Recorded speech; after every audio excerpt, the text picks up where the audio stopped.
le fanahy masinao Andriamanitra. Anao ka mino androany. Sokafony fonao, sokafony fonao androany. Dia teny mihitsy Tompo sokafako.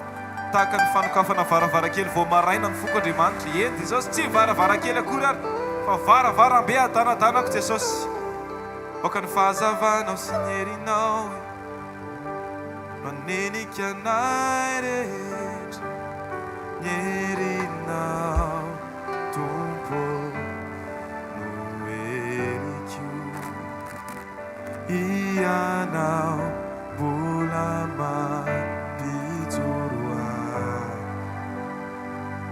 Raha ny hery ato anaty mety ho reraka, fa ianao mbola famonjenao ahy. Ny herinao, ny herinao Tompo no heriko. Ianao mbola mampijoro ahy. Raha ny hery ato anaty, raha ny hery ato anaty mety ho reraka, fa ianao mbola famonjenao ahy. Tompo ianao no heriko. Itananao, itananao manuaray aza vela ialamina. Tompo feo amina. Ianao no heriko. Asarato ny tananao androany dia atao hivavaka Tompo. Ianao no hoe tsy afaka anao ninina Andriamanitra raha vao tsy eo ianao. Asaika anao hivavaka amin'izao fotoana izao raha sitraka ao. Asarato mivavaka ao dia Tompo teny mihitsy Tompo ny amiko rehetra Andriamanitra dia meko anao atolotro anao. Ny fisainako, ny fiteniko, ny momba rehetra Andriamanitra. Miterena re Tompo dia atsanganao androany Andriamanitra amin'ny anaranao Jesosy.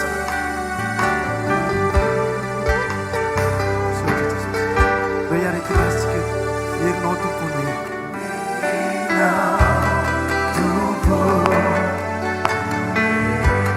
ianao Jesosy mbola mampijoro anay Jesosy.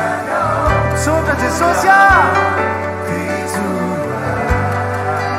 ny hery ato anaty mety ho reraka, fa ianao mbola famonjenao ahy. Herinao Tompo ianao Jesosy mbola mampijoro ahy.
ianao no mampijoro anay, ianao no tanjaka ay Jesosy, ianao no rehetra ao anay Jesosy. Mankasitraka Tompo malalaka. Androany izay dia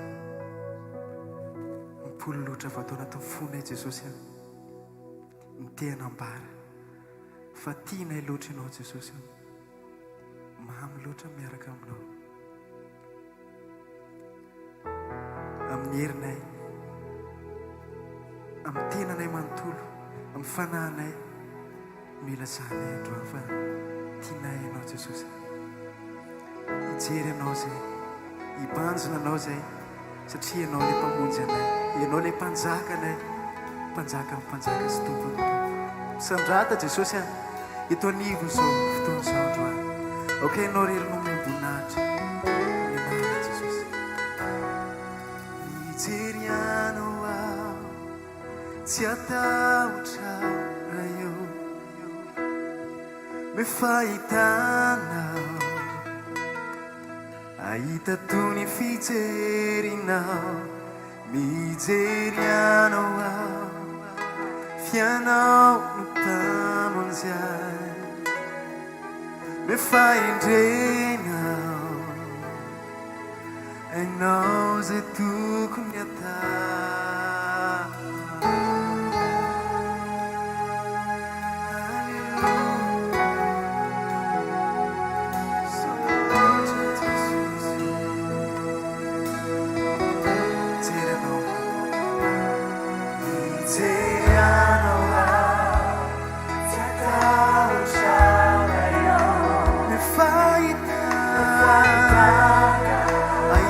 Fijerinao Jesosy, toy ny fijerinao.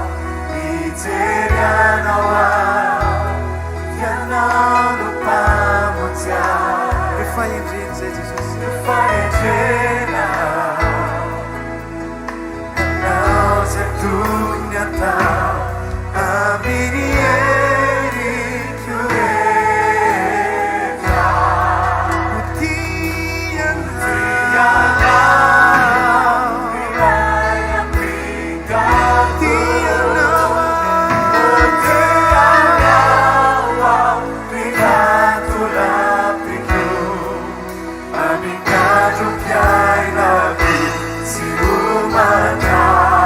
I'm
manzaka itu. Alleluia, manzakianao Jesosy. Alleluia, manzaka itu. Amin'ny andro mpiainako sy homandrakizay.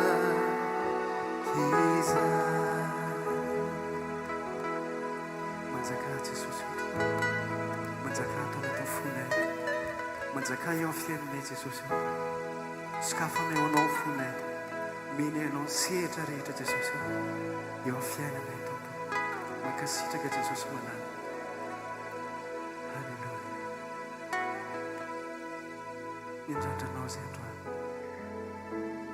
fa ny masonao feno izay tsiraray avy.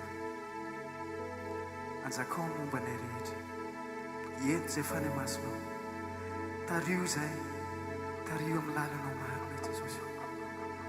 Ento miakatra izay fa ny masonao, ento amin'ny tontolonao izay tia hitsangatsanganao amponao lany izay Jesosy. Tia fantatranao misimisy kokoa izay Jesosy. Mankasitraka Jesosy manana, tianay loatra ianao Jesosy. Mankasitraka Tompo, ento izay fa ny masonao, ento miakatra amin'ny tontolonao izay.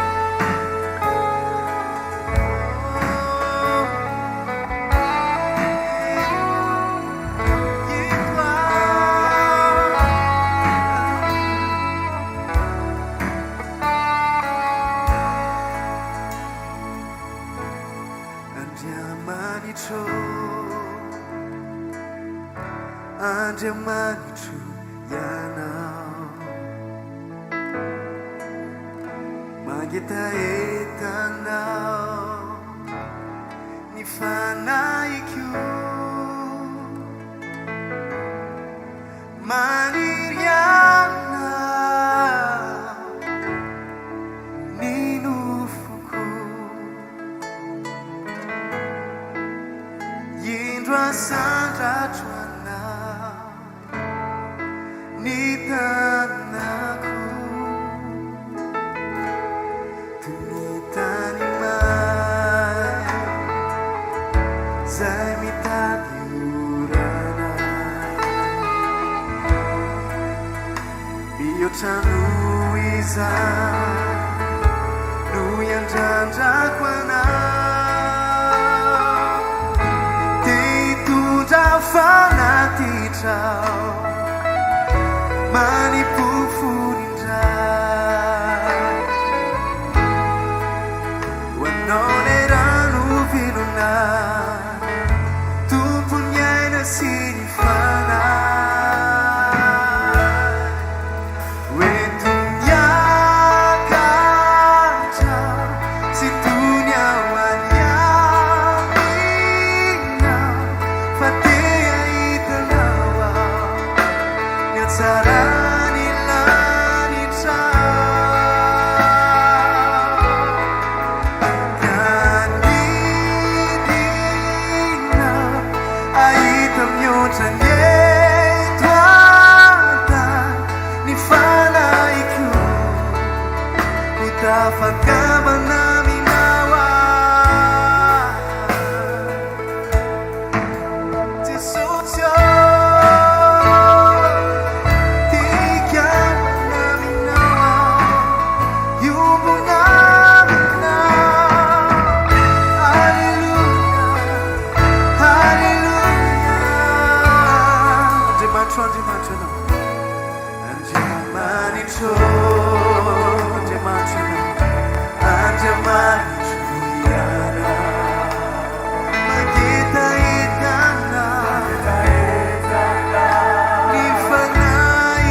Nitanaku,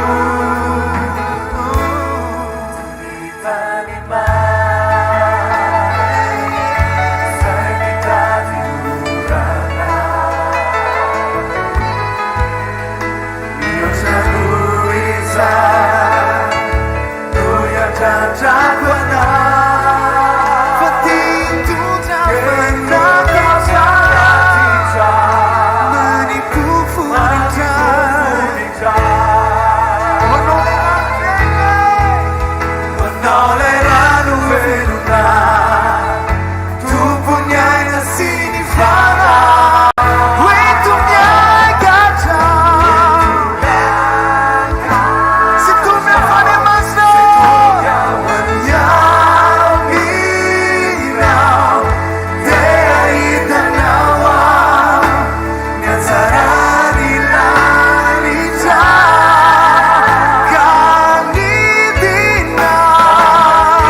Sotra betsaka ny amin'ny zavatra rehetrarehetra Jesosy.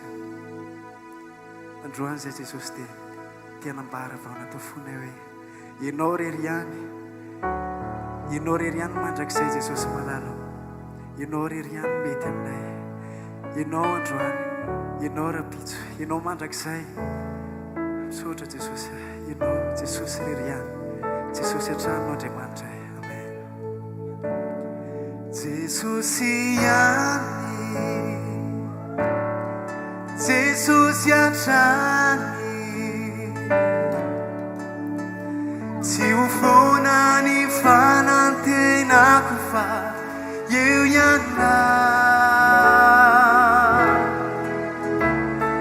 miaino ireo fitarainako, mampahery aimba iantanako.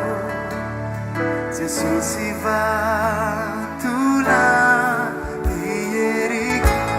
Lafa kilazana zany anao elazao hoe Jesosy ihany, Jesosy ihany, Jesosy an-trany, Jesosy an-trany, tsy foana ny fanantenako Jesosy ihany, tsy foana ny fanantenako fa eo ihany.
Jesosy. Alleluia. Manasa anareo azy toerana tompoko azafady. Tonga fotoantsika merenana ny voninahitra any amin'i Jesosy a. Ny am'ireo nataony a teo amin'ny fiainantsika tsirairay avy. Tahin' Jesosy daholo tsika rehetrarehetra. Faly be satria afaka mijoro eto androany. Nandritra ny 3 taona nanaraka ny émission tamin'ny internet izahay. Zaho sy ny zandriko moa zany. Dia natany amin'ny toerana misy anay azy zay dia tsy tapaka mihitsy na sekoly na teny manafaka ninona zany dia arahanay. Na nana fikasana zay mba tonga hanatrika fotoam-bavaka fa tsy tonga mihitsy ilay fotoana. Dia tao anatin'ny 2 volana ny zavatra be tabe navadika Andriamanitra tamin'ny fiainanay. Dia tonga izay nanatrika sekoly. Dia tonga izay nanatrika zoma fanontsoana tsy tapaka tsony. Tao anatin'izay 3 taona izay be tabe ny zavatra nylalovana. Fa ny amin'ny fampianaran'ny pasteur Rodolphe nafantarako ny identitéako. Nafantarako maizy anahy rehetrarehetra. Dia misaotra betsaka pasteur satria nanangana anahy ianao. Raha tsy teny nalefany rehetrarehetra tsy ohatr'izao aho fa potika raha ohatra ka tsy tonga ilay teny. Dia omaly hariva jeroko vavolombelona aminareo eto tao herintaona izay ny zavatra mivoto tao amin'ny lamosiko tao. Dia mivoto ilay izy kely aloha dia nengeza. Dia niteny azy zanako hoe nanao recherche maman ozy izy fa tsy maintsy didiny ianao fa rehefa tsy didiny ianao dia mahafaty ianao io zavatra io. Fa finoana tany anatiko hoe ho avy ny fotoana nisitranan'i Jesosy anahy. Dia voninahitra ho an'Andriamanitra satria alohan'ny hatongavako teto omaly dia efa naheno aho hoe hositranan'i Jesosy fa tonga ilay fotoana miteny pasteur dia izay zavatra rehetra nyteneny fiainako daholo nyteneny omaly.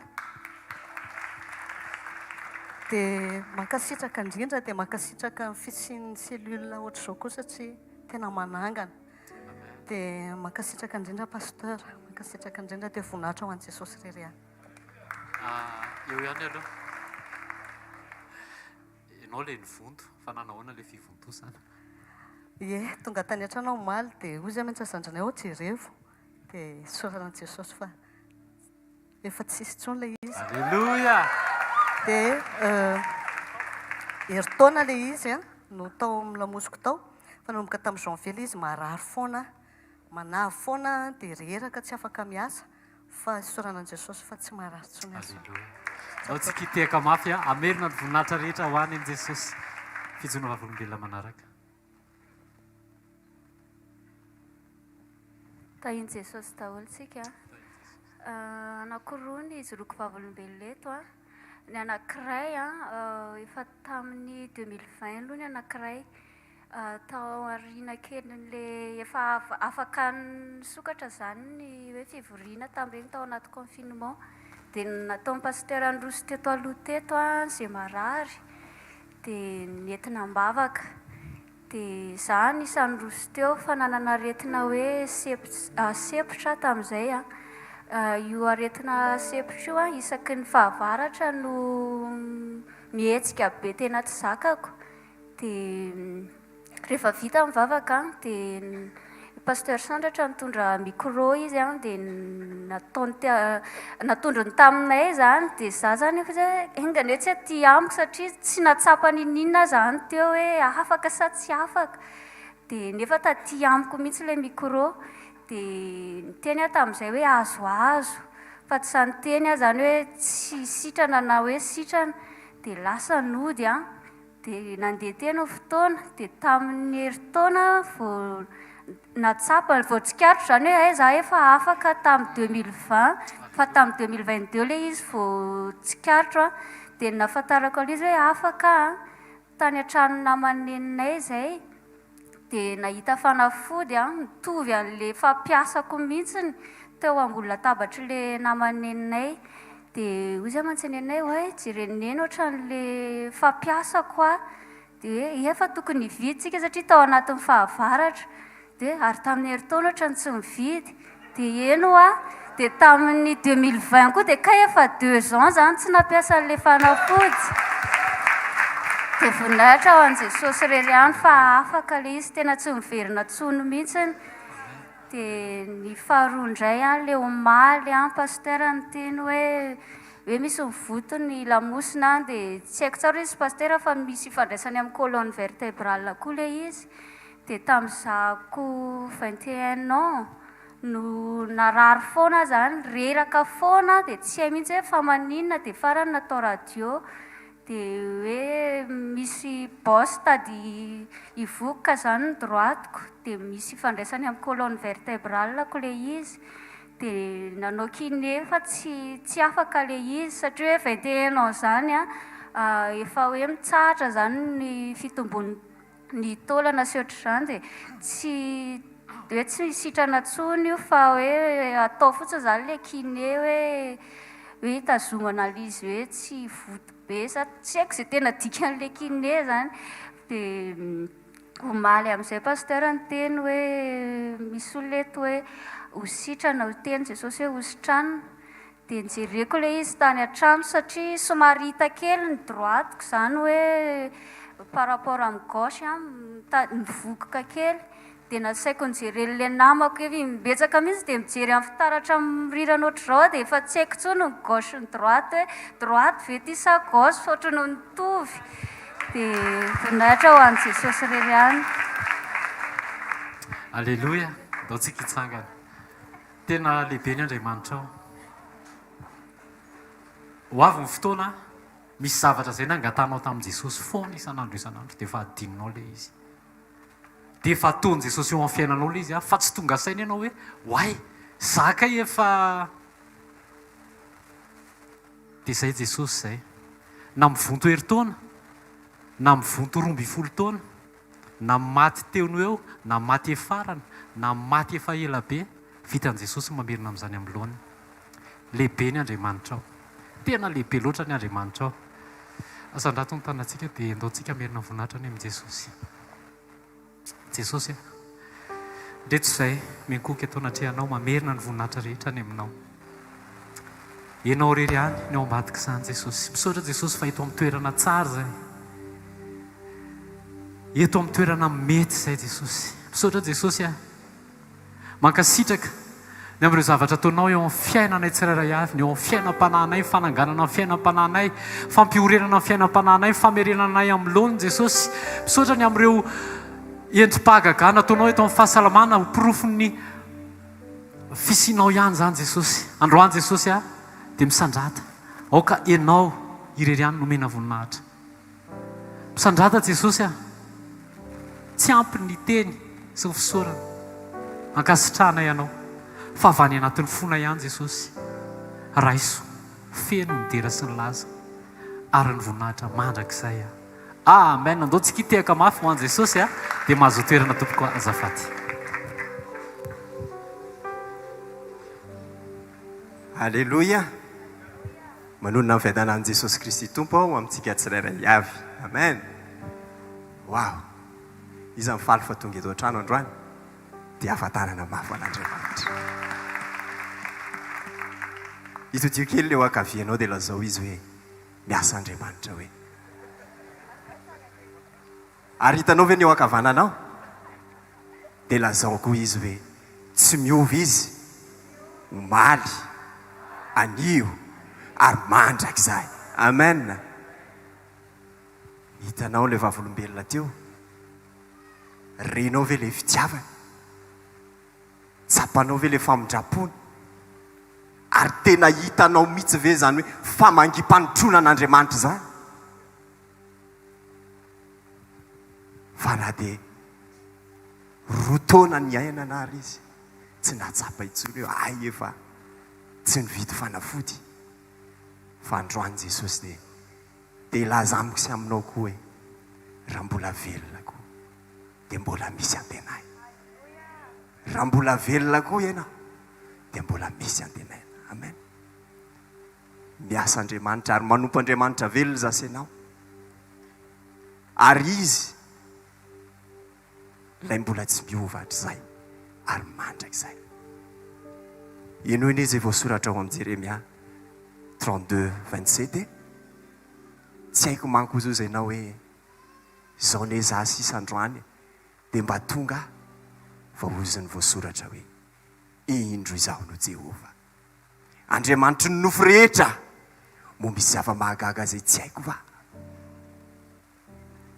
Jesosy ihany Jesosy hatrany Jesosy Kristy avy any Nazareta no ilaina.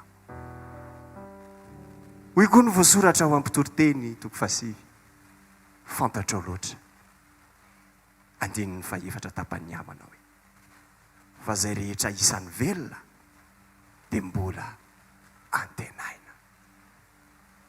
Jereo ny eo akaikinao manaona ny fahitanao azy tsikitsiky tsara ve izy velona tsara izy zany e halleloia teneno izy mbola misy antenaina ny aminao tsy io ny farany fa eto tsika manomboka satria eto Jesosy amen ka raha mbola eo Jesosy dia mbola misy azo antenaina ny aminao rehetra kitio mihitsy izy velona Jesosy hoe dia io koa enao fa velona ty ahafantanana mafy ho azy halleloia fa androany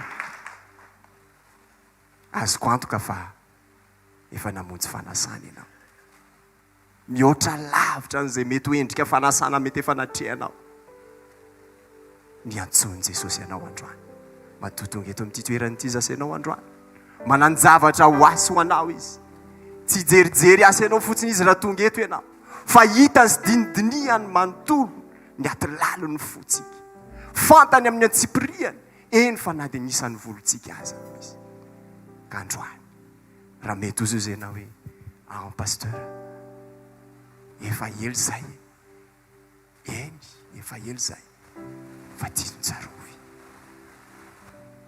ozony jaonina toko 1:19 hoe zaho ny fananganana ny maty sy fiainana zay minoa na dia maty azy dia ho velona indray ambarako ninina mety ho endrika fanantenana mety maty any anatinao na mety ho endrika finoana mety efa ozena hoe tsisy tsony pasteur eto Jesosy tokana no ilainao Jesosy Kristy velona avy any Nazareta eto izy ary izy no efa niteny fa naiza angonany roa na telo amin'ny anarako izy dia eo afovoany aho sokafy ao anatin'izany teny zany ny ao anatinao androany fa maniraka mpanompo eto izy androany tondra ilay teny manafaka tondra ilay teny fiainana tondra ilay teny mamelona sy azona atsika mandra-piavin' Jesosy Kristy ire miraha ony lanitra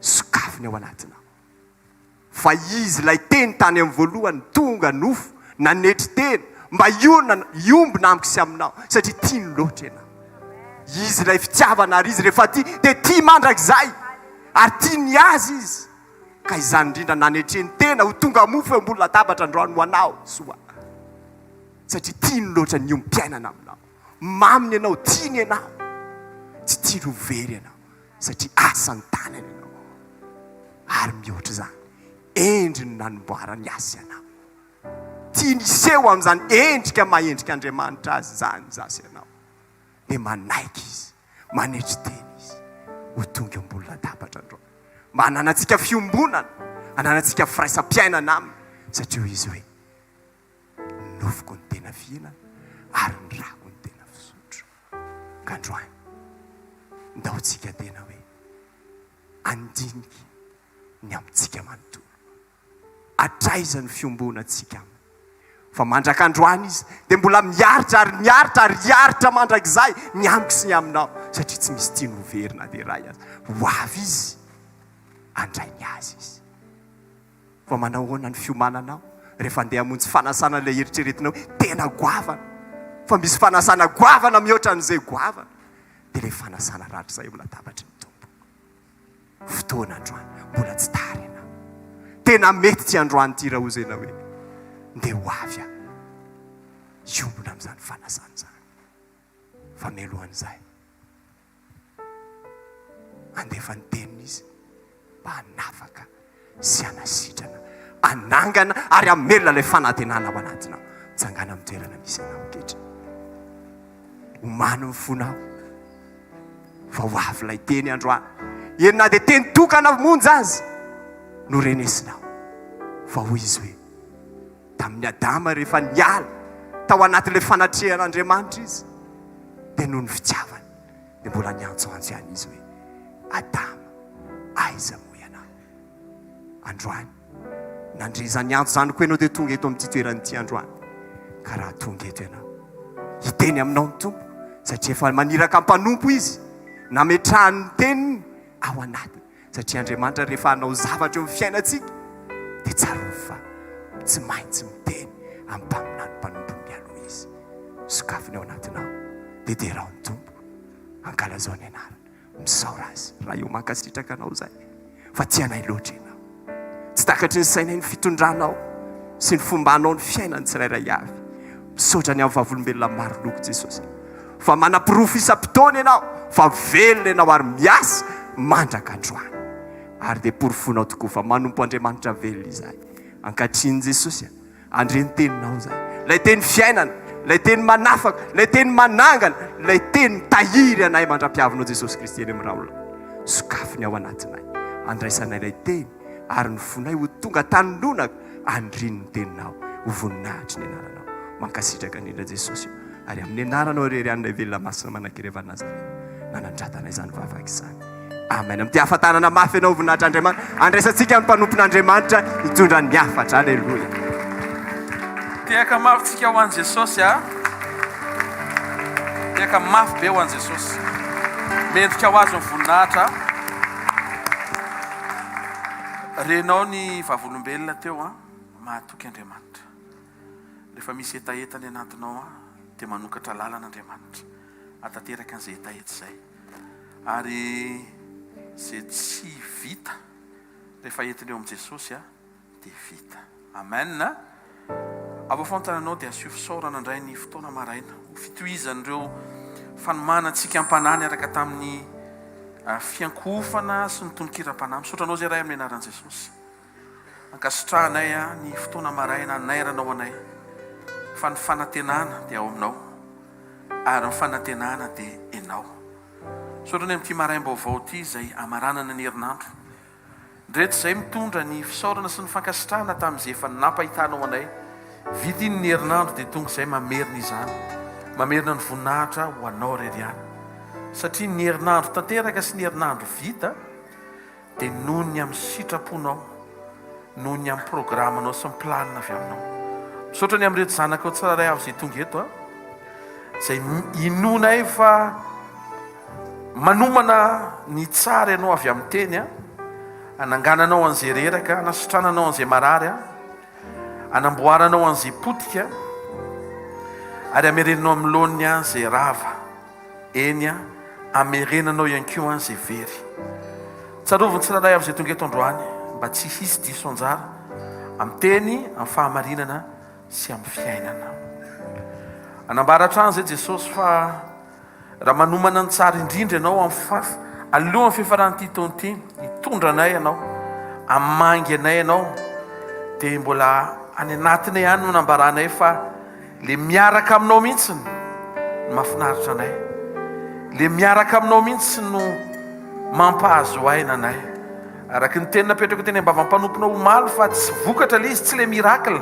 fa ny présence anao mihitsy ary zany tompoa no ambarany ankirandroany fa tianay no eo anilanao zay misy ianao zay hitondranao ary misaotra fa omaly akeo dia nampatsivinao fa mila zaka ny fahatsaranao zay ahita ny fitondranao anay ho fitondrana tsara indrindra na inona mifanipaka na tsy takatry ny saina tazany maso mitoetra ho tsara ianao sady mpanao tsara amin'ny anaran'i Jesosy amen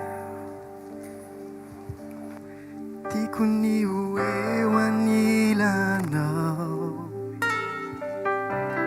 sy ny fanatrehanao itera sy ankalazanao Jesosy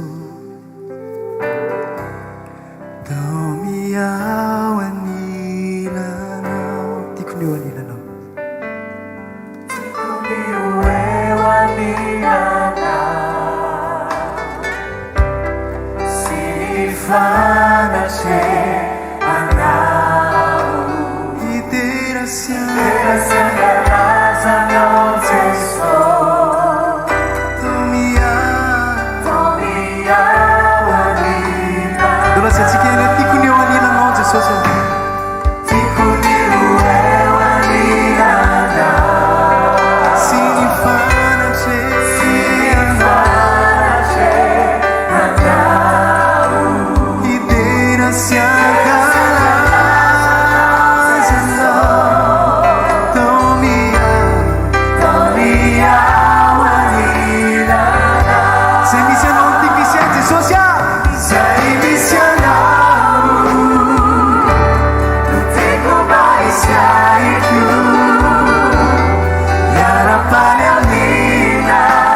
Amin'ny anaran'i Jesosy Kristy tompo a ataovy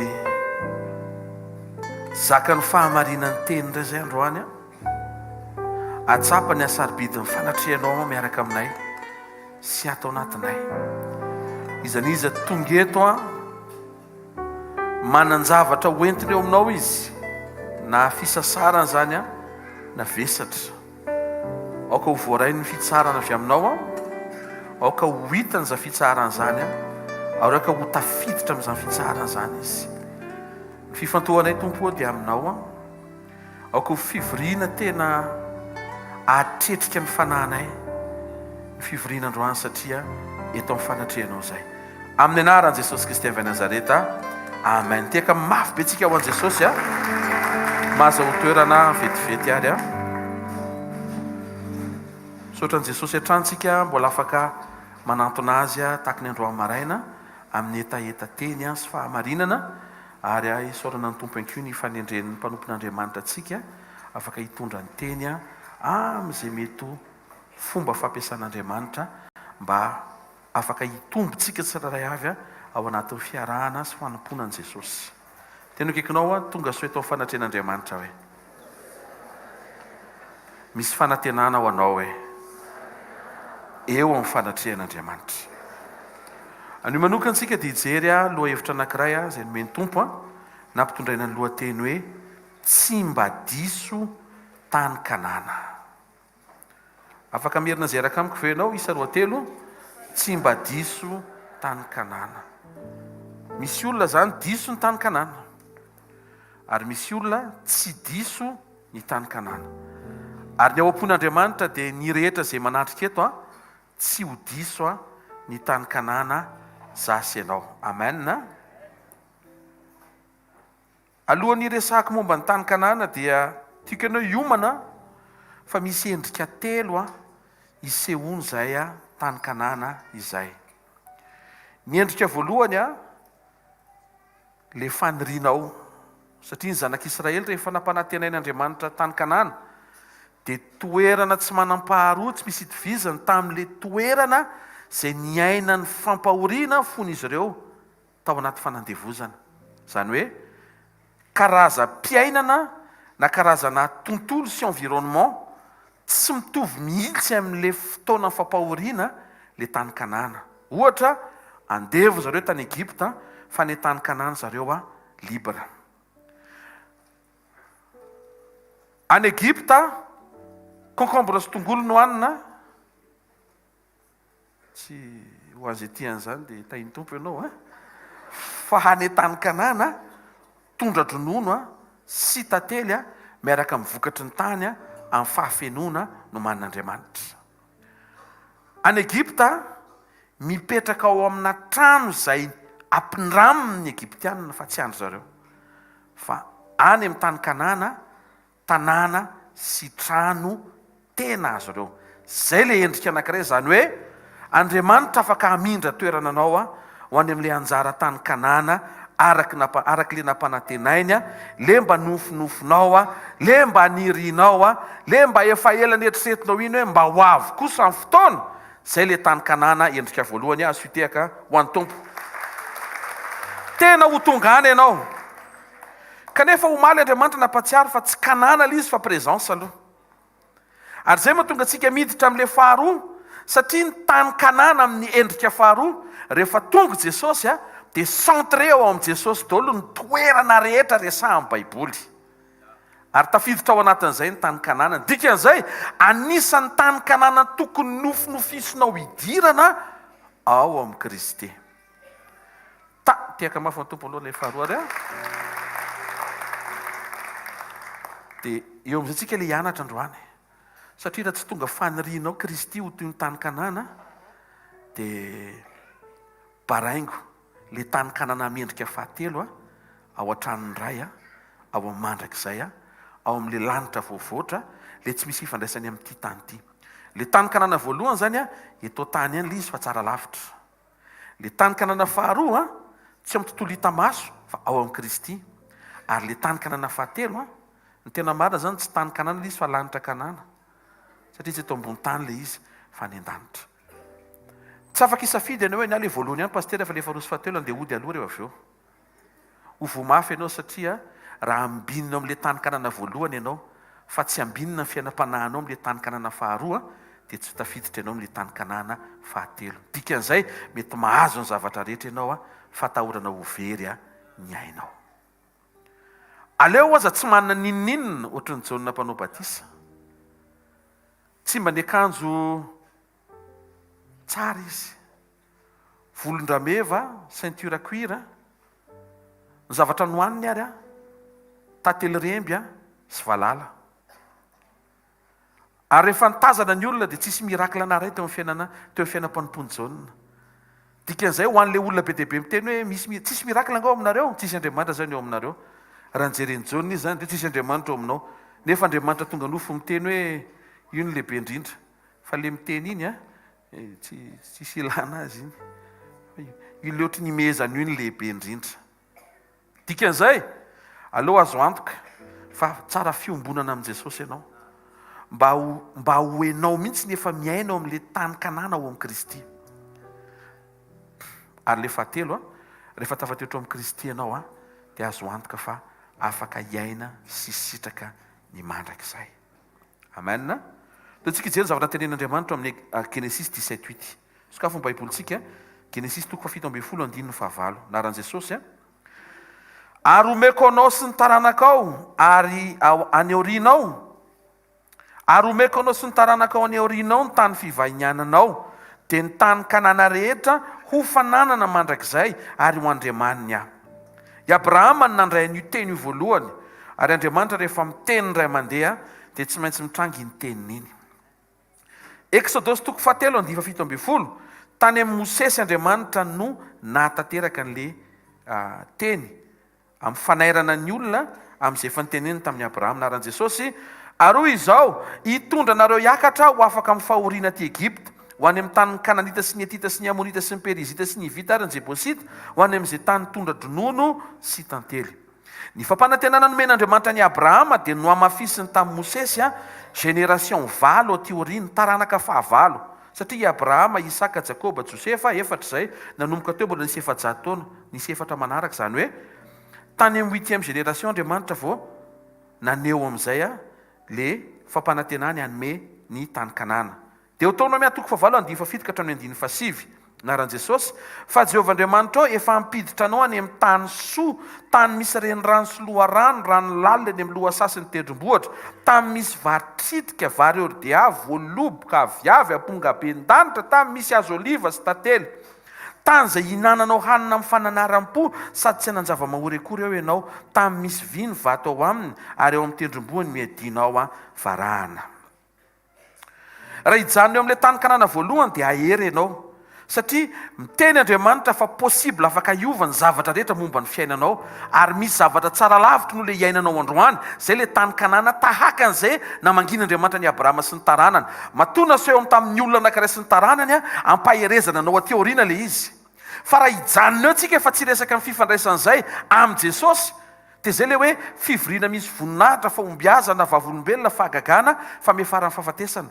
Satria ny révélation manondro an' Jesosy rery ihany mitondra fiainana. Dia ho hitantsika ireo avy eo fa important be nanao fahatsapana fa le tany Kanana tokony irinao mihoatra noho le tany Kanana nieritreretinao hatramin'izay dia le ao amin'ny Kristy. Nefa ianao rehefa nandray an' Jesosy dia efa ao amin'ny Kristy. Dikan'izay efa ao zany ianao fa tsy mahita ny atsarany. Zay le ilana ny communion androany. Amin'ny alalan'ny mofo sy ny ranom-boloboka misy zavatra misokatra ao anatinao hoe aika za tsy manana ninnininy ty, manana Jesosy. Tsy ampy le aleluia fa tehaka ny tokony ataonao fa tsy aleluia tokony. Azonareo ve?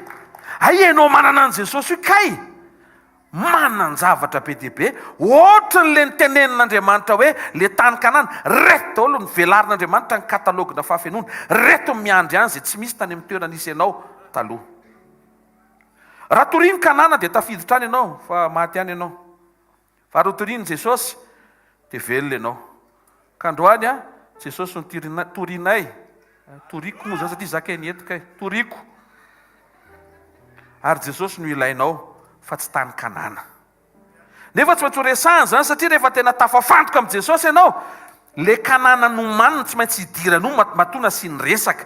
Andriamanitra zany tsy miteny hoe misy tany Kanana dia nefa ianao tsy tia nomany. Misy tsy tafiditra any fa ianao zay manatrika eto amin'ny mazanany ataovy anatin'ny fo fa te hampiditra anao any amin'ilay karazana sy le anjara tany Kanana nomanino anao ny Andriamanitra ao. Sy tehaka mafitsara ho antao.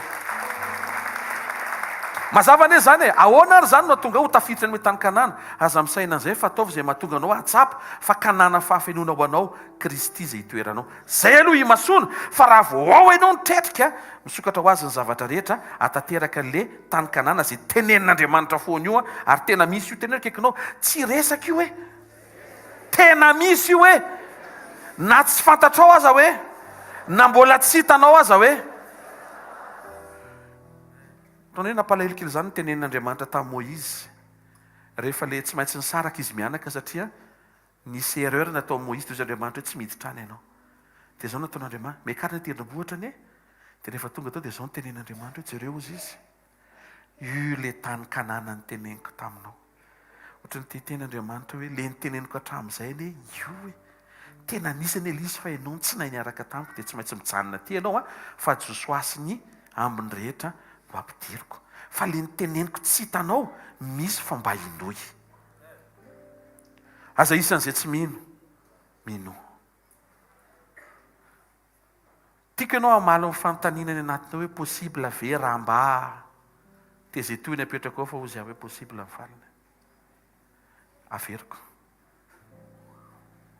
Mametra vision amin'ny fahaiza-manaon'Andriamanitra mihoatra. Tsy hoe mahakasika amin'ny fiainanao andavanandro ihany fa indrindra mahakasika amin'ny fiainam-panahinao mba ahafahan'Andriamanitra manokatra izay tokony ho amin'ny fiainanao. Ny zavatra niandry azy ireo izay tsy nampoiziny ary soa fa misy ny fotoana tahaka ny androany maraina mba ho ampoizinao le izy fa tsy ohatran'ny zanak'Israely ianao. Satria Andriamanitra rehefa miteny dia tsy hoe misosa fa misy manakana. Ary ny tsy fiomanan'ny olona ho amin'ny sakatsakana mahatonga ny olona taitra rehefa misy sakana. Fa rehefa miomana ianao hoe ny zavatra avy amin'Andriamanitra tsy mandehandeha ho azy fa misy miezaky ny anakana kanefa ny toko rehefa miaraka aminy dia tsy voasakana. Alleloia, satria ny azo ny vaniko. Azonareo ve? Miomana ianao, raha andeha ianao tsy maintsy isy anakana. Kanefa ny toko eo anatinao Jesosy velona sy mifanatrehana mba hahatonga anao tsy ho voasakana. Dikan'izay iseho ny sakana fa ianao isaoty, miseho ny sakana fa ianao saoty. Iseho ny sakana fa ianao. Ny ankabezan'ny olona te hainao iseho ny sakana fa miala ny sakana. Ino tsara l'izy a? Iseho ny sakana fa ianao misaoty. Fa tsy hoe iseho ny sakana dia miala ny sakana, za tsy te hisaoty. Ioarana dikan'ilay misaoty, surmontenao ny zavatra misy eo aminao. Ny ahafahanao manao an'izay Jesosy. Misy zavatra zao tany amin'ny passé anao, tany amin'ny lasanao. Tsy psychologue zany ny anampy anao eo. Satria eo tantarahana eo na psychologue ary tena mety tonga dia itomany eo ilay psychologue raha eno zavatra lalovanao. Fa Jesosy rery ny mamafa ny ranomaso ary afaka anangana anao hoe ry zanako a, aza mitoetra any amin'ny lasa. Jereo ny rapitso manomana zava-baovao ah. Tsara lavitra noho ny lasa rehetra natambatra hatramin'izay. Ninona mbola tsy hitanao azontsika seho aloha avant fin décembre zany zanako a. Inona ary ty mitanondrinondrika ty e? Zany hoe no antony mahatonga antsika mifantoka tsara e. Mety io aza matahotra ianao. Tena akaikinao mifantoha tsara amin'i Jesosy fotsiny hoe fa mifitondrana ianao hoe na tsy tianao ary ny androany hoe mampety anao io hoe. Azo itehaka mafy tsara ho an'i Jesosy. Tsy voatery tonga dia hisosa zay avy amin'Andriamanitra fa mety misy ny sakatsakana. Eritrereto zao hoe Jesosy tena an'izao hoe na tsy samy mbola mahasamy manafika ny tafiotra. Nefa Jesosy ny ao anatin'ilay sambo a, raha ny tokony ho izy vao hoe ao anaty sambo ny Jesosy dia tonga dia mitsoaka daholo ny devoly. Fa maika tena ataony mihitsiny dia maika koa izy mahita koa. Ka tsy atao mahakivy ny zavatra lalovanao. Sofa eo Jesosy. Ary sofa misokatra ny ao anatinao mbola hiaraka amin'ny Jesosy. Ary raha zahay tsy miala amin'izany, aleo ny devoly miala aminao fa tsy ianao miala amin'ny Jesosy. Amen. Nisy sakana karazany efatra vetivety. Sakana voalohany, sakana ara-boajanahary natoraly. Inona sakana ara-boajanahary ny ainan'ny zanak'Israely? Ranomasina mena. Fa inona nataon'Andriamanitra? Ny sokafany. Aorianan'izay indray dia nisy rano mangidy, zany hoe anatin'lefa le mangetaheta be eo misy rano. Zay nanandrana voalohany to dia niokoka daholo satria nangidy. Nanopazan'Andriamanitra hazo anankiray fotsiny, tonga dia mivadika tsirona rano mamy. Teneno akaikinao, misy ny sakana hoe fa misy ny lalana hoe. Vitsy izay dia niatrika dezera amin'izay zareo. Ty anisan'ny tena mafimafy tamiko, dezera tsy hisy sakafo. Fa nitsangan'Andriamanitra nanokatra ny lanitra Samaraina dia nandatsaka mana. Misy foana ny azon'Andriamanitra atao fa kalma fotsiny ianao. Tsy mankay izany io zavatra trehanao io. Miara tsara amin'i Jesosy fa sady misokatra ny lalana, tonga ny famatsiana, mivaha problema, misokatra ny vavahady na sakana naturel io na sakana avy amin'ny olona io na sakana avy amin'ny aiza n'aiza io afaka vahana dia afaka ioarana. Rano masina, rano mangidy, efitra tsisy sakafo, efitra tsisy indication, tsy nisy panneau hoe terre promise 2 kilomètres tsisy an'izany. Tsisy indication, fosy Andriamanitra hidina dia ametraka andrahoana amin'ny andro, andriafo amin'ny alina, tsy ho very mandeha zany ianao. Misy olona mety mijery ny fiainao dia mahita hoe ino ohatry mihodinkodina be ohatry ny tsy hitan'izany zay ale, tsy mahafantatra izy efa mitarika anao Andriamanitra. Tsy Andriamanitra ny tambery-tany zany ny Andriamanitra ao. Tsy very zany izy ary tsy very zany ianao. Isaoro fotsiny Andriamanitra fa misy dika matoa mihodinkodinao ianao. Mety tiany efana amin'ny tension dia ahodikodiny eo aloha. Problema anaraka indray, efitra tsisy rano. Inona nataon'Andriamanitra amin'ilay efitra tsisy rano? Korintianina voalohany toko folo andimy fahaefatra. Tonga dia aloha ny Korintianina ny tonga dia omeko anao. Naran'i Jesosy. Ary izy rehetra nisotro ny fisotrom-panara ihany, fa nisotro tamin'ny vatolampy fanaray nanaraka azy izy ary kritizany vatolampy zany. Vato anankiray nasain'Andriamanitra ny kapohana ny namoaka rano, ary Andriamanitra miteny hoe kapohy amoaka ny ranony, fa tsy hoe rano ao ambaniny. Son eau, his water. Andriamanitra tsy niteny hoe kapohy vato a dia isy vibration dia isy rano avy any amin'ny nappy phréatique any ambany a dia mipitsitsaka misy pression dia tsy avy any ambany fa avy eo amin'ilay kapohana. Ary eto Andriamanitra mampiteny amin'ny boky Korintiana fa io vato io nisy tongotra. Reny dessin animé reny zany marina. Io e vato nanaraka azy. Mino fa nisy zanak'Israely to mety efa nareo marika hoe ary vato ry a ohatry ny aiza andehanantsika dia ohatry ny eo foana. Dia mety nyteny hoe enao koa rangaso dia mba mifoka zavatra hafa ianao fa tsisy vato aiza koa e. Fa aty amin'ny révélation ny epistily Andriamanitra vao miteny hoe io vato io a satria fantatro fa mila rano ny zanako. Satria fantatro fa mila rano ny zanako a tsy avelako ory rano zany zareo a tsy avelako ory sakafo. Teraina ny tompo fa Andriamanitra tsy tia hitanao ory sakafo ny Andriamanitra ao. Io vato io izy ataoko manaraka anao ka amin'ny fotoana rehetra mampangety hitanao a kapohana io dia mamoaka fa amin'ny fotoana itenenako hoe teneny io a dia tsy kapohana. Tena kaikanao misy ny sakana hoe a fa azy oarana hoe tao to dia nisy niasa saina be ahoana ny akanjon-janako satria hitombo tsy maintsy mitombo ny zaza. Fozy Andriamanitra hoe omeko miracle nareo. Miracle na akanjo tsy mety rofotra sa tsy mety masiso fa mila sasana. Alleluia. Akanjo niaran'ny tombo satria fantatr'Andriamanitra fa ny amin'ny désert tsisy botika. Teneno akaikinao tsy adala Andriamanitra hoe a mandefa anao any amin'ny désert hoe a tsisy mpivarotra akanjo ihany a ianao nefa mila akanjo hoe aza atao adala izy hoe manakatokona ny Andriamanitra hoe.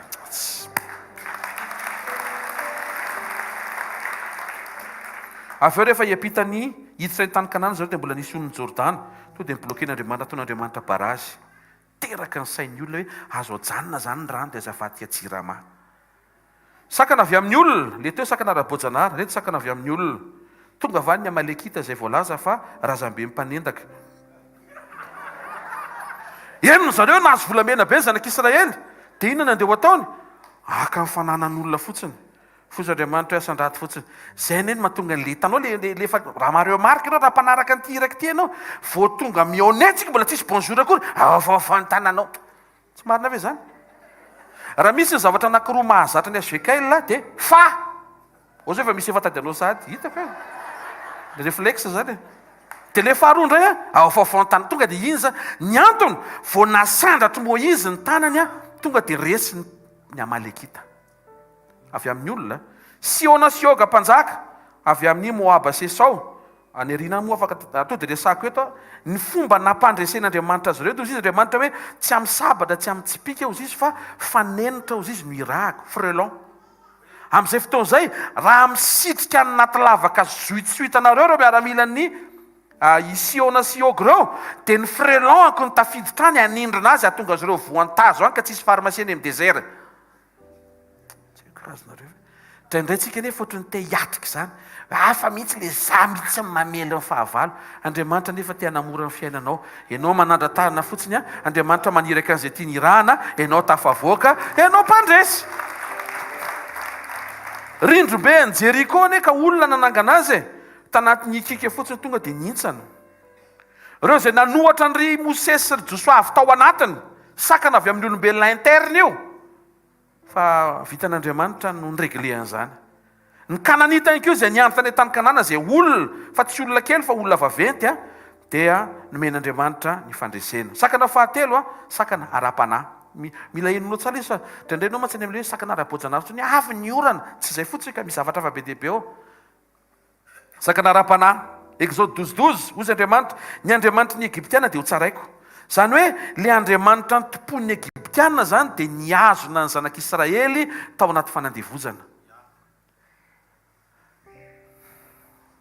Tena kaikanao misy zavatra fahafany any ambanimbadika any hoe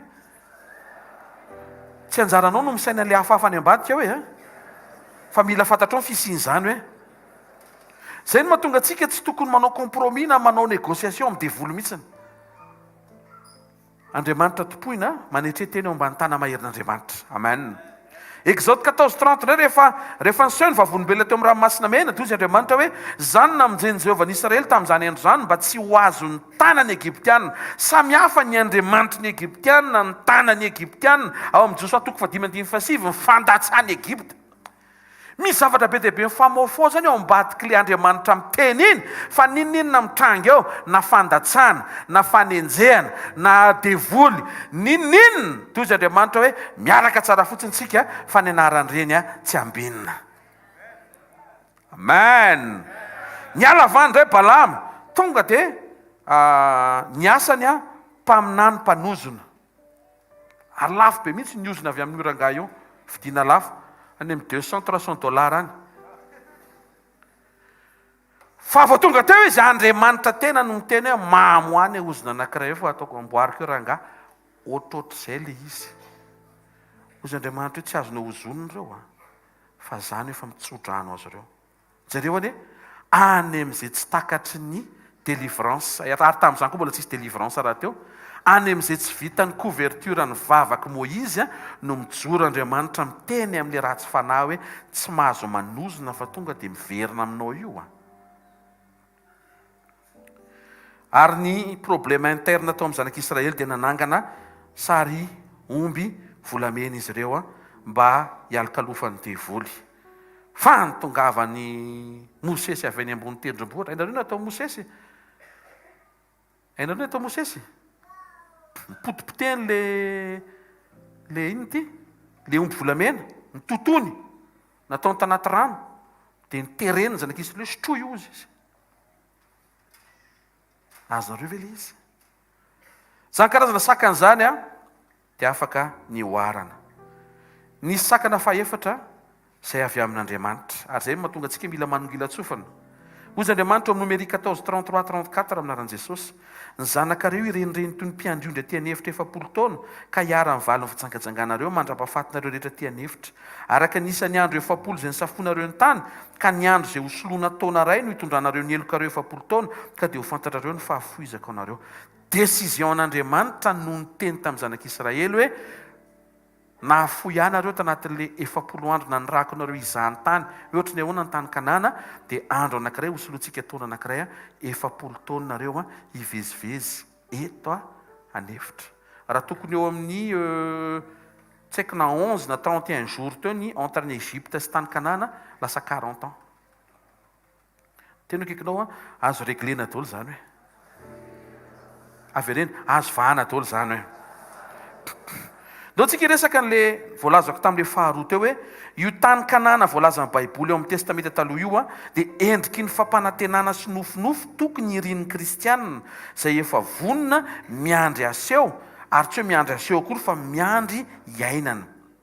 Inona eo? Le ao amin'ny Kristy. Sokafantsika ny Efesiana 2:10 mianaran'i Jesosy atanterahany ny fitondrana atao mandrapatapitry ny andro voatendry, anangonana ny zavatra rehetra ho iray ao amin'ny Kristy. Anangonana ny zavatra rehetra ho iray ao amin'ny Kristy, na ny zavatra any an-danitra na ny zavatra etỳ an-tany dia ho ao amin'ny Kristy. Fantaro fa amin'izao tsika miteny izao dia ny toerana rehetra dia manondro sy mitodika ao amin'i Jesosy. Tahaka ny hoe ny anaran'Andriamanitra rehetra ao amin'ny Baiboly dia maninona? Manondro ny anaran'i Jesosy. Ohatra, Edena zao efa naverina. Aiza zao Edena? Ao amin'ny Kristy. Tsy mampaninona ny tranonao atao hoe Edena hoe résidence Eden, tsy maninona azo atao zany. Fa ny vérité biblika dia zao le Edena nanesorana ny Adama sy Eva amin'izao tsika miteny zao ao amin'ny Kristy. Tena akaikinao efa ao amin'ny Kristy zao le izy hoe. Ny samby fiaran'ny Noa koa zao ao amin'ny Kristy. Peniela, dikany hoe Peniela mifanatrika amin'Andriamanitra mba hisy ny fiovana anarana. Jakoba lasa Israely, ao amin'ny Kristy misy ny fiovana. Betela, dika amin'ny Betela tranon'Andriamanitra. hvkl. Dikan'izany ao amin'ny Kristy tranon'Andriamanitra. Ianareo dikany hoe Betlehem, tranony mofo. Dia nefa nalainy ny mofo dia teniny hoe tia ny nofoko.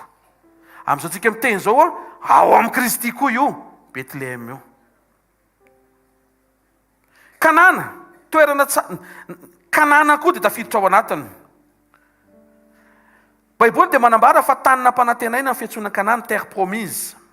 Fa Jesosy fanantenantsika sady fanantenana ny voninahitra. Maro ny mametraka inkio fa any an-danitra io kanana io le fahatelo. Fa tsy ho tafiditra amin'ilay kanana lanitra ianao raha tsy tafiditra amin'ilay kanana Kristy aloha.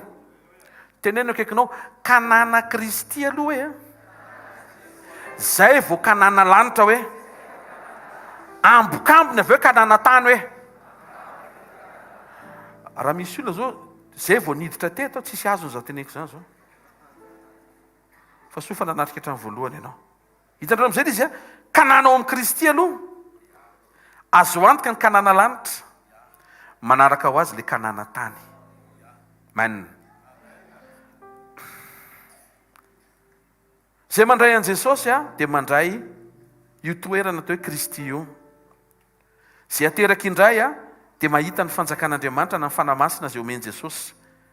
Ary zay manaiky hiaina ny lalàn'ny batisan'ny rano asitrika sy ny batisan'ny fanahy zay mameno dia tafiditra amin'ilay fanjakan'Andriamanitra zay tontolon'Andriamanitra. Ny olona ao amin'ny fanjakan'Andriamanitra no afaka miditra ny tranony iray ratrizay.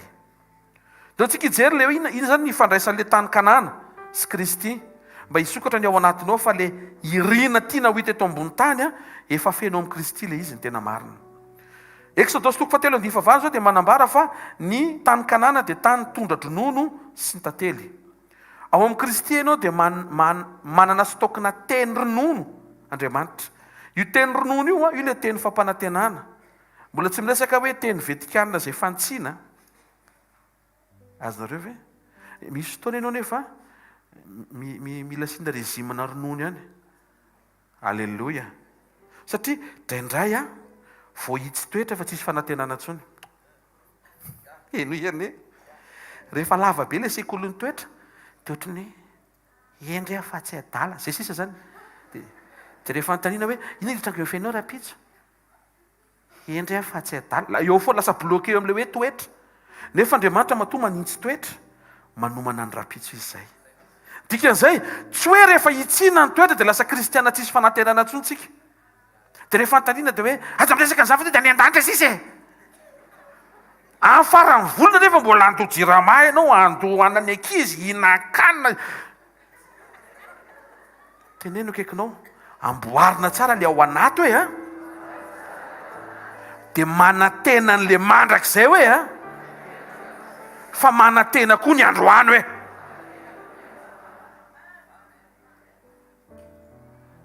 Io tsara zany fa tena piège le izy. Lasa batenina be anao miady amin'ny toetra dia tsisy vision intsony ianao nefa Andriamanitra miara-miasa ny vision vao manao zavatra eo fiainanao. Zay mahatonga azy manontany foana inona kay ny hitanao? Mila teny fampanantenana ianao. Mila. Satria Jesosy dia fanantenana. Izy ny fanantenantsika. Ary izy dia fanantenana ny voninahitra. Dikan'izay vao misaina Jesosy ianao zany, possible izy voninahitra hitrangy. Zay dikany hoe fanantenana ny voninahitra. Tantely. Ny tantely dia teny mamy. Teny avy amin'ny fahalemem-panan'Andriamanitra zay manome toky ny mpanota fa afaka tsangana izy. Ohatr' zao le toky, zao le tantely. Misy te eny vetsaka ny tanana zay te eny tantely. Ohatr' zao le tantely. Le tantely omen'Andriamanitra dia ohatr' zao hoe afaka hiova ianao. Tsy voatery ho lavo tsony ianao zany. Tsy fampanantenana ohatran'le ronono. Fa toky omen'Andriamanitra ao anatin'ny imperfection anao hoe efeny an-dalana ianao. Tsy mampaninina ohatran'ny nanondrana kely androany fa mitsangana fa possible hatramin'ny raha alina tsy manondrana tsony ary tantara lasa zany hoe manondrana zany. Vitan'Andriamanitra ny miazona anao eo amin'ny fijoroanao. Manome toky Andriamanitra fa mifikira tsara aminy fa possible ny fiovanao possible ny perfection anao. Asio tiaka mafy tsara ho an'ny tompo moa. Zao ny fampanantenan'Andriamanitra momba ny tany kanana Genèse 17:8. Omeko anao sy ny taranaka ao any aorianao ny tany fivahiniananao. Ny tany kanana rehetra ho fananana mandrakizay. Ary teneno ny taranaka ao fa ho andriamaniny.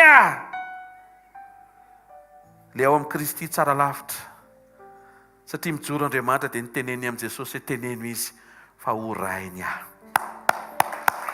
Tsara lavitra le kanana ao amin'ny Kristy. Satria le kanana andrandraina eto ambony tany fijoroan'Andriamanitra ho Andriamanitra ao. Fa raha marisika ianao hianatra sy handinika momba ny Kristy izay efa ao anatinao sy ianao ao amin'ny Kristy dia ao amin'ny Kristy tsy Andriamanitra ho fotsiny izy fa papanao,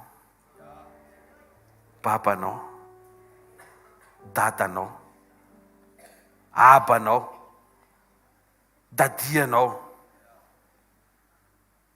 Misy fomba fiteny hafa hoe père-anao. Inona mahasamihafana izany? Rehefa misy fandresena any an-danitra, ohatra hoe misy mpanota mibebaka dia maneny le lakilosy iny mpanota ray bebaka dia mioraka daholo ny anjely hoe tsisy anjely afaka makany Andriamanitra dia hoe ao Andriamanitra hoe mpanompo tsara sady mahatoky mitoerany amin'izay nanendrenanao. Fa ny zanak'Andriamanitra fa hoe niova hoe sady dona kely ny salino tonga dia ampifony ny lalaon'ny lohany no azonareo ve? Satria tsy Andriamanitra ho fotsiny izy fa rainao izy ary ianao zanany. Ny olona faran'izay mahatoky mpiara-miasa mampanontany tena raha hita any ambony fandriana hoe manokatra ny chambre anao dia ao le olona collaborateur dia ambony fandriana izy tena tonga dia miala amin'ny anaran'i Jesosy. Maninonao? Mpanompo mahatoky fa ny zanaka afaka mitsofoka ao. Tonga dia le misaoty eo fandrianan'Andriamanitra satria zanany. Andramany hoe mpiasa ao an-trano ao misaosaoty ambony fandriana andramo kely ane fanafaran'izay tsara fanary ao tena mahatsapa tena fizanty hatrao anaty Andriamanitra mamela any amin'ny ty ndray mitondra ty mba hibedy kely raha misy fivoriana trehan'le rangahy fivoriana tena faran'izay tena confidentiel de haut niveau be aminatin'izao fotoana mamaivay ato amin'ny planeta tany zao tsofoka tamika le mpiasa avany nefa tsy nahazo avalina. Maninona tsy mandondona tsy mahalala fomba fa raha mihinana le zanaka avany janona fivoriana data niala ampinay le tomobile zay mpiara-miasa miteny hoe avoa io zazy io hitsanganan'Andriamanitra. Fantatro mantsy ny réaction'Andriamanitra. Hozy Jesosy avelao ny zaza ary aza rarana izy sady tezitra ho ny Andriamanitra. Hitanao aleo mitoetra tsara ho zanaka. Tenenino akaikinao zay le kanana ao amin'ny Kristy zao zay hoe Exodus 3:17 ary izao hitondra nareo hiakatra ho afaka amin'ny fahoriana ty Egypta. Le kanana nampanantenen'Andriamanitra ny zanak'Israely fanafahana amin'ny fahoriana tao Egypta. Neny Jesosy John 16:33 zany teny zany efa nolazaiko taminareo mba hananareo fiadanana amiko aty amin'izao tontolo zao no ahitanareo fahoriana nefa madiky za efa naresy zao tontolo zao mety ao amin'izao tontolo zao nareo fa tsy ambaniny zao tontolo zao fa natao andresy zao tontolo zao. Ndasorany inona différence an'izay? Différence an'izay dia zao raha miverimberina ny Egypta ianao dia misy fahoriana miandrenao any. Fa neny Jesosy naizanaiza zao tontolo zao misy fahoriana dia ambonin'izay ny zanany. Tsy mahenteaka ao an'Andriamanitra. Tsy problema aminao intsony zany ny géographie. Naizanaiza le anao zany dia tsy ampahoriana zao tontolo zao ianao satria manana an Jesosy. Deutéronome 8:7 Jehovah Andriamanitra ampiditra anao ny amin'ny tany soa, tany misy renirano, loharano, rano lalina. Tsy ho tapa-drano nareo any. Zany ny tenenin Jesosy. Tsisy délestage na rano any. Io fampanantenana tany kanana. Neny Jesosy John 7:38 zay le kanana ao amin'ny Kristy tena akaikinao tsara lavitra le ao amin'ny Kristy hoe hozy Jesosy zay mino dia ision'ny rano velona miboiboika avy ao an-kibony araka ny voalaza ny soratra masina. Ny toeran'ny fanamasina zany dia centre eo an-kibonao aloha izy. zay vao mameno anao. Sa tsy teny hoe arakaraiky ny angezan'ny kibo mampahaizany ta tsy zay tsy ny tena an'izay tsisy idirany angeza sy kely ny kibo le izy zay tiako tenenina fa nafinaritra ihany raha zay le izy. tena kaikinao misy ilananao io hoe na kely kibo anao na be kibo hoe teneno izy misy ilanan'io foana hoe fa eto Jesosy miteny fa mifanamasina aiza eo amin'ny kibo.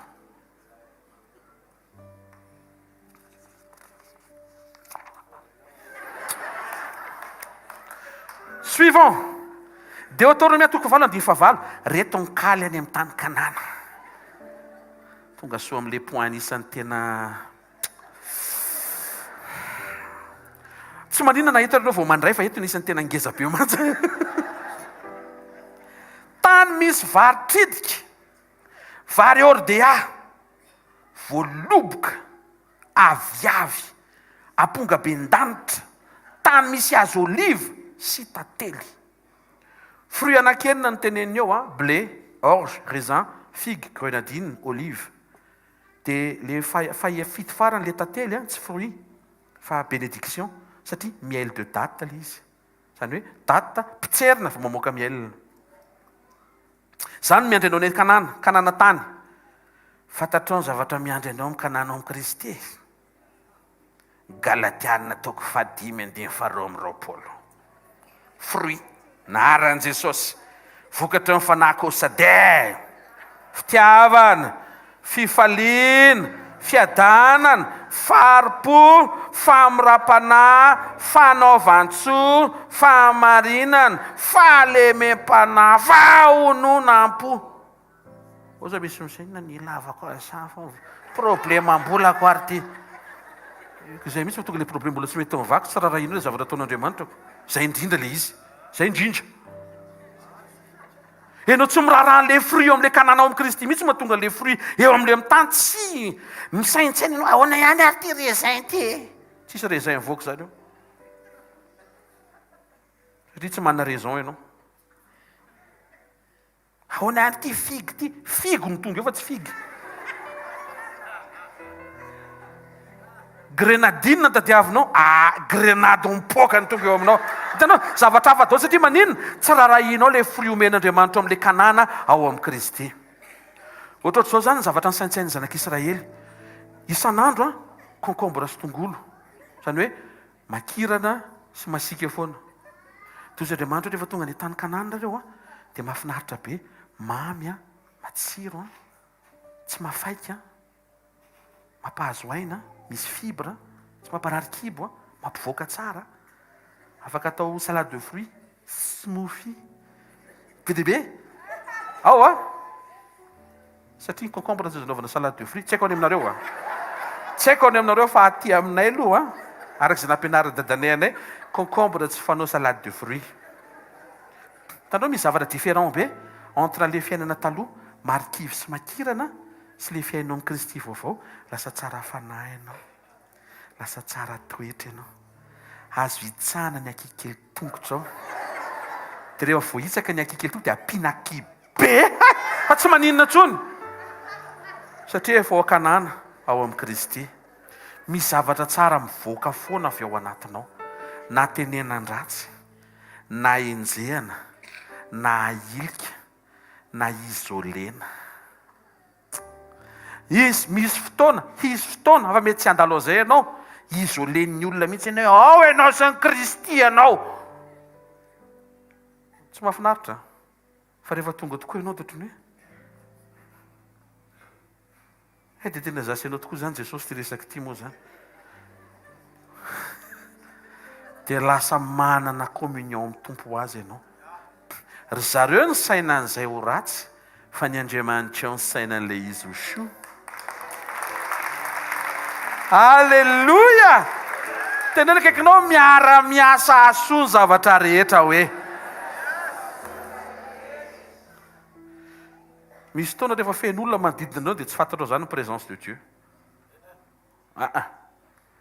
Hoe saotr'Andriamanitra fa miaraka amiko daholo ny ray aman-dreniko sy ny vady aman-janako sy ny havana dadabe sy bebe, toto, tonton ao daholo. eo koa ianao rehefa miala dolo ireo ianao rery sisa dia tena horenao marina tokoa hoe tena eo tokoa Jesosy. Oza misy misaintsaina sanatria rehefa mandeha mianatra ny ankizy rehefa mandeha miasa dia ianao rery ny ao an-trano dia iaino le izy nga voatery iandry inona be hipoaka fa azonareo ve zany inona ry ty fieritreretana maloto mahavaky samby finono ty to dia misaintsaina ndre alefa mianatra le ankizy amin'ny valy dia efa tsy atsona raha misy alefa miasa ianao rery ny ao an-trano dia tonga dia iaino le izy tompo atao trano ao zany zao tsy rery ake zany zao ety zany ianao miaraka amiko zany ianao andeha anao Facebook alohaka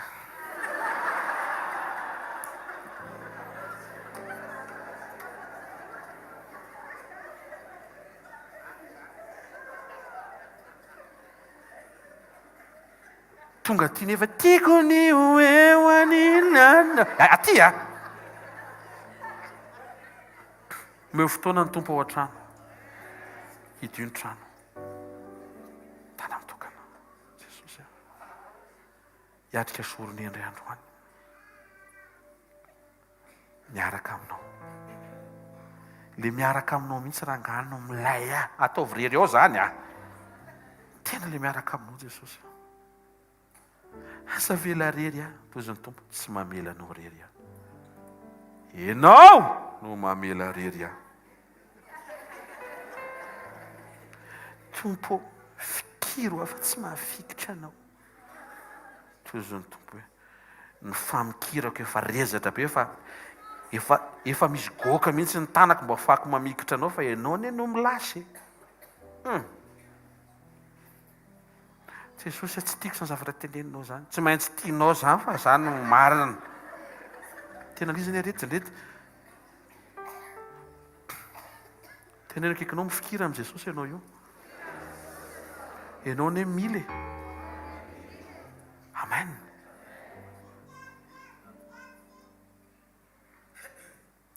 io tany kanana io dia nampanantenen'Andriamanitra tahaka le vakitsika teo tsy nanjava-mahory ianao izy izy any fa ty ilaza aminao fa ao amin'ny présence an Jesosy tsy handre fahabangana ianao tsy midika hoe ho fenony eo ny eo le fahabangana mba ho afa-po ianao fa ny direction ny satisfaction anao mihitsy ny tsy any amin'le banga fa any amin'le fahafenony fanatrehan'Andriamanitra dia zay no mahatonga antsika mpandalovin'Andriamanitra sekolon'ny banga tsy ridana fa banga fotsiny aloha fa ny ilana ny sekoly anankiray indray mba hahatonga anao tsy homenatra satria io ianao io ko izay isany eo isany nify resahaka io misaoran'Andriamanitra dia mankasitra azy fa ny ankabeazan'le nintsandreo avy amin'ny fahatalanao dia mandraisa lesona fa avy amin'ny finanana bombo be loatra mampitsana nify dia nefitsika tamin'ny mbola kely mety nitsiana hoe oka hoa io bombo io dia eny tompoka io maso fa ny ambadika mihinana rehefa lehibe avy eo io vokatry bombo mandraisa lesona rehefa misy mananatra mba eno ihany sao dia mba mahasoa ihany alleloia manjary rehefa makasady ajadialaina le avato rehefa zavatra afaka nivitena lizy tamin'izany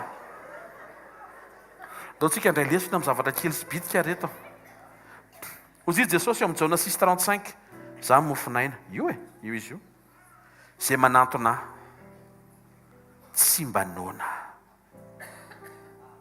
zany hoe ianao zany mbola tsy mahazo ny sakafo avy aminy fa mbola eny mpanantonana fotsiny dia efa miena ny anoananao miena dia tsy maheno nona ntsony sady miteny ho mona fenona ny babagona jereo ny tenen'i Jesosy zay manantona azy izy tsy mba hondona aza vela isy fotoana ka lavitra an'Andriamanitra ianao zay mino azy izy tsy mba angetaety intsony dia ataonao miasa isy disy ary rehefa entin'i Jehovahandriamanitra ao ianao ho any amin'ny tany zay nianiany tamin'ny Abrahama sy Isaka ary Jakoba razanao menanao tany misy tanàna lehibe sady tsara zay tsy nataonao misy zavatra ny tany kanana ozy Andriamanitra zavatra tsy nataonao trano tsy nataonao alika tsy nikarakaranao fa vao tonga any to dia mivovola izy tonga dia miandry anao any ataoko ohatr'izay mba ho azonao hoe ao amin'Andriamanitra zany afaka mamantambonina ianao. Tena kaikanao possible ianao mamantambonina hoe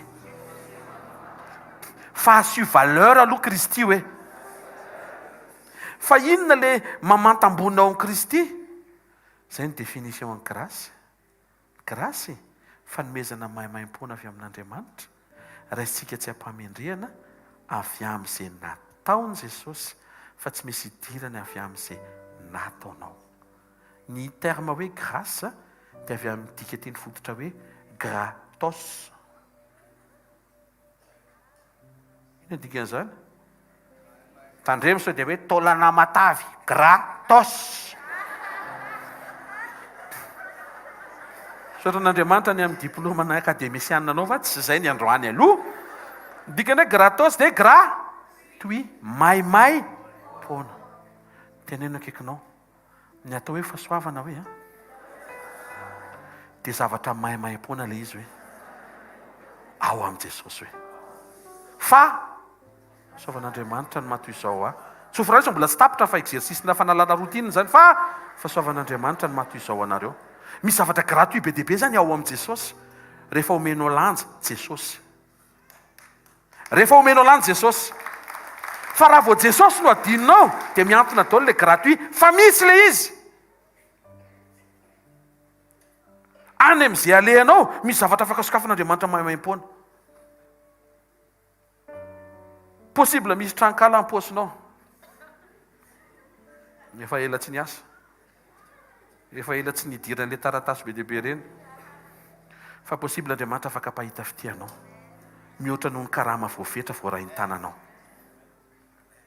Vitan'Andriamanitra zany, aza feran'Andriamanitra. Amen. Deutéronome 6:11 trano feno zavatsoa, trano feno zavatsoa. Rehefa ao amin'ny Kristy ianao bombarden'Andriamanitra amin'ny cadeau gift. Tia karazana fanomezana ty ao anatinao daholo. Fa iny le nampitandreman'Andriamanitra omaly hoe tandremo fa ny cadeau mety hanafenanao toetra ratsy. Fa efa nomena iny mamaly iny. Fa aza vela iankina amin'iny hoe hoay sitrana marary mety azany. Le marary sitrana tokany etsy hoe iny izy sitrana. Fa ianao ndana mitokana jerevana hoe io ianao mety sa tsy mety sao dia ianao koa mila sitranana. Misy mihaino ve? Aoka ho tonga nofinofinao ny isitraka an'izay nomanin'Andriamanitra amin'ny Kristy ho anao. Tena kaikanao atao voatran'ilay tany kanana voalohany hoe ny fanirianao an'ilay kanana ao amin'ny Kristy hoe satria ny tena ilainao hoe teneno izy Jesosy ny ilainao hoe somaha entehaka ao an'Andriamanitra. Sakana anankiefatra ny resahako anao dia mila fantaritsika eo misy sakana anankiefatra tonga anao tsy isitraka an'ilay ao amin'ny Kristy. Inona moa ilay sakana voalohany? Sakana naturel. Io naturel io dia avy amin'ny natura nofo. Io ilay antsoina hoe olona biby, l'homme animal. Io olona io izay mbola tsy nandray an'i Jesosy dia mora voasariky ny natura nofo. Le olona naturel taoriana amin'ny fahotana resantsika fa tsy le olona naturel amin'ny foroan'Andriamanitra avy amin'ny fofonainy. Lasa hoe normal be raha tezitrako ny zavatra ny teneniny kosa ny tena kaikanao l'homme animal zany hoe ianao zany tsy mahazo tezitra. Tena fa ahoana fotsiny zany pastera dia ina zany no teto ambony tany rehefa tsy mahazo tezitra mifaliko dry. Afaka mifaly foana amin'ny fotoana rehetra.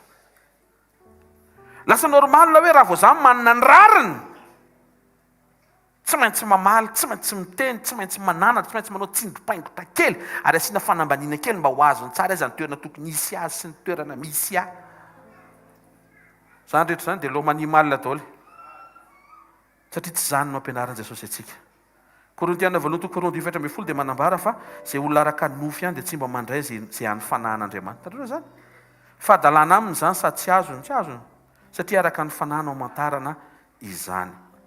Naturel le izy satria eo amin'ny natiranao. Zay ianao mahatonga anao mila mifantoka tsara amin'ilay natiora vaovao tamin'ny nananganan'Andriamanitra anao. Tenenina akaikinao ianao efa natiran'Andriamanitra hoe mora manao sitrapon'Andriamanitra hoe akaiky an'Andriamanitra kokoa hoe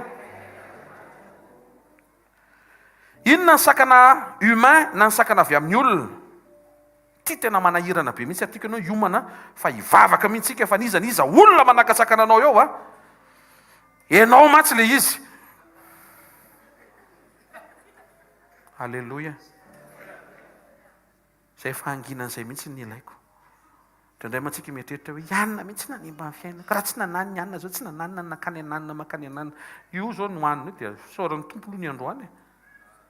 Fa ao anatinao misy zavatra amboarina mba tonga ny zavatra rehetra handeha tsara. Tsy olona avy ety ivelany manakana anao. Za ihany manakana ny fidirako. Za ihany. Avereny hoe za ihany. Io le voalaza amin'ny Baiboly hoe le vieil homme, ilay olona taloha, l'ancienne personne. Io le bakany amin'ny boaty taloha. Indraindray moa dia ho an'ny tompo. Eo any amin'ny boaty.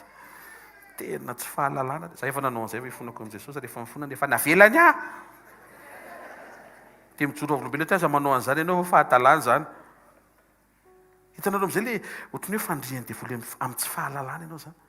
Dia makany amin'ny boaty. Ao amin'ny tompo, ao amin'ny tompo. Mandeha le hira, za tsy menao le hira fa mandeha ho an'i Jesosy.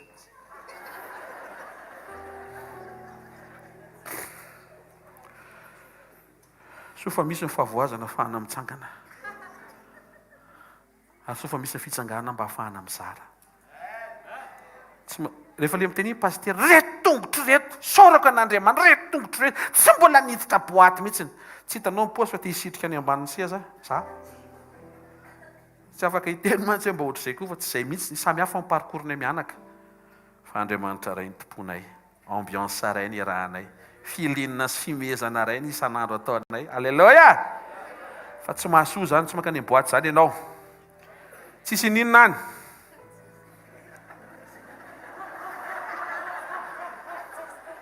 Anamara zany, tsisy ninona any. Raha tsy vitatsika ny fehatsika, dia tsika ihany manakana atsika tsy hiditra amin'ilay kanana Kristy. Misy an'ilay zavatra tsara be. Tena kaikanao, misy zavatra tsara be eo amin'i Jesosy hoe. Aza manaka tena hoe. Ianareo dikany aza manaka tena. Aza manakana ny tenanao. Tsy ho tafiditra ao. Ilay ianao taloha iny a, manana fahazarana izay nanazaranao azy tany amin'ny lasanao. Izay le sakana. Aza mijery ny taloha, aza mitoetra ny amin'ny taloha. Miaraha amin'i Jesosy dia mandraisa fanapa-kevitra vaovao. Soloy fahazarana tsara le taloha. Soloy fahazarana araka sitrapon'Andriamanitra le tsy izy tany amin'ny pasehanao. Sakana spirituel, Galatiana 5:17, nofo manohatra amin'ny fanahy. Filan'ny nofo no sakana ara-panahy manakana anao. Aza lefa lavitra ny saina hoe misy mpamosavy mipetraka akaikinareo. Fa ny filan'ny nofonao no mamosavy anao. Filan'ny nofo tsy voafehy. Tandremo zany. Io nofo io dia voalaza fona araka ny fampianarana voaraintsika fa tsy namana. Tsy namanao io. Tsy tianao hitondranao any an-danitra io. Io nofo io nanohatra n'Andriamanitra hatramin'ny voalohany. Ary io nofo io dia tsy neken'Andriamanitra hiditra ny fanjakan'Andriamanitra fa tsy maintsy soloina aloha. Vao miditra any ianao. Tsy miaraka amin'ny nofo ianao miditra any, fa miaraka amin'ny nofo avao. Soloina karosserie ianao vao miditra any. Alleluia. Zay no mahatonga anao mila tonga saina hoe tia ve zany ny hampanota eto? Nefa ity tsy miditra any. Dia fehezo isan'andro ny vatanao. Hatrany taboloka, hatrany am-paladia mandalo eo ampovoany. Taova alleluia. Fehezo io. Kalisy paster ohatrany tsy voafehy. Ametra ao tanana. Ajanona fa tsy hoentanay paster tsy mila entina any ka. Tsy izy dia kitikitika an'io fa ianao ihany roy devoly io. Alleluia. Dia misy olona tonga ny mikroazady re. Paster marary nonoko. Dia hitanao mihitsy tsy le nono marary fa le olona. Tonga dia ametra ao tanana dobla mihitsy. Dia zay mahatsara le misy paster vehivavy mijoro eo a. Dia tonga dia re naovako azy eo amin'izay.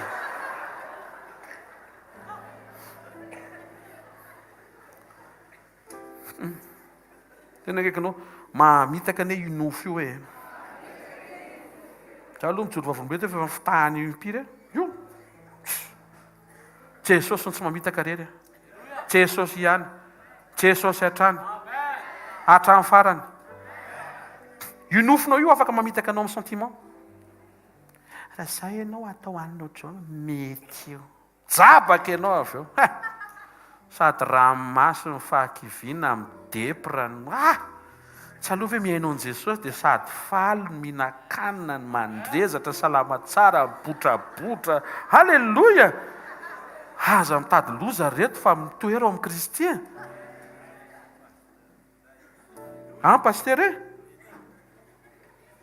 farany inona le sakana avy amin'Andriamanitra fa manina Andriamanitra manaka anazy sanatria Andriamanitra momba hafa tsy manaka anazany izy tsy tiako zany teneno zany paster fa Dieu est avec moi Dieu est pour moi Dieu est à moi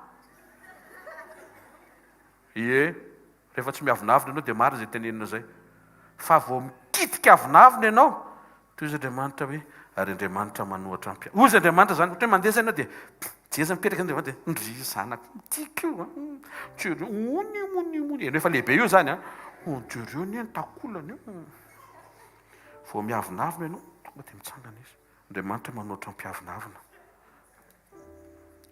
azonao ve zany tsika mianaka anao zao tsika mity taonty anao ralia nanananana fa te zesta kely andro tonga dia mitsotra Andriamanitra tonga dia bloquen'Andriamanitra daholo satria sary-piaro izy amin'ny toetra anao tsy tiany ianao hiavinavina tiany ianao hanetry tena oatra azy za mahita fa tafiditra ao amin'le kanana ianao ao amin'le kanana voalaza ao amin'ny Kristy amen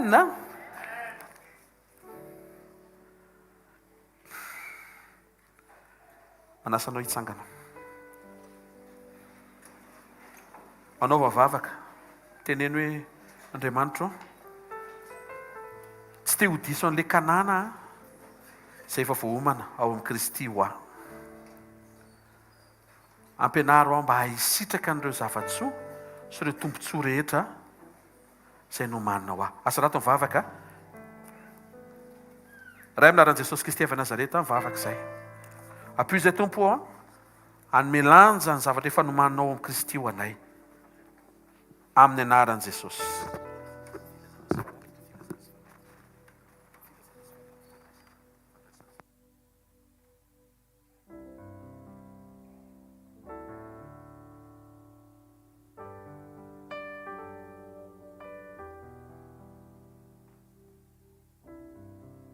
Alléluia. Alléluia. Tsara Jesosy. Alléluia. Jesosy io misaotra anao zay androany fa manasana ianao ary tsy mitsahatra miteny sy manangana anay isan'andro amin'ny alalan'ny teninao zavatra anankiroa tiako tonga ao anatin'ny fotsika androany reto teny reto mifantoka aminao Andriamanitra Andriamanitra tsy mifantoka amin'izay zavatsarotra lalovanao mety io izy ianao hoe mafy be zany Andriamanitra fa Andriamanitra tsy mahita an'io hoe mafy be zany fa ianao no tian'Andriamanitra hatsangana ho tonga mafy be aloha ny idirintsika eo anatin'ny fandraisana tiako hotsapanao reto zavatra anankiroa reto ozy izy Jesosy tamin'ny Petera zao ozy izy ianao Piera ozy izy vato ary eo ambony zany vato lampy zany ozy izy no ahoriko ny fiangonako ary vavady ny fiainatsita ozy izy tsy haresy azy manorona ny fiangonany Andriamanitra ahatonga n'io fiangonana io tsy ho resy ny vavady ny fiainatsita tsy hoe ny foanan'Andriamanitra ny vavady ny fiainatsita fa navelany ho eo ny vavady ny fiainatsita fa ny fiangonana naoriny tsy ho resy ny vavady ny fiainatsita zany hoe Andriamanitra zany matoa manangana anao sy mamboatra anao dia taony mafy be anao tsy ho resy n'le ataky ny vavady ny fiainatsita eo anoloanao zany hoe misy endrika anankitelo efitra telo vavady ny fiainatsita fiangonana vo zao tontolo zao rava raha vao miatrika vavady ny fiainatsita fa no fisiny fiangonana dia miafinao ambadika zao tontolo zao mba tonga azy mbola tsy rava n'Andriamanitra. Ahoana natratrarako an'izay révélation zay? Matio toko 4:2-4. Matio toko 4:2-4 zao no voasoratra amin'ny anaran'i Jesosy.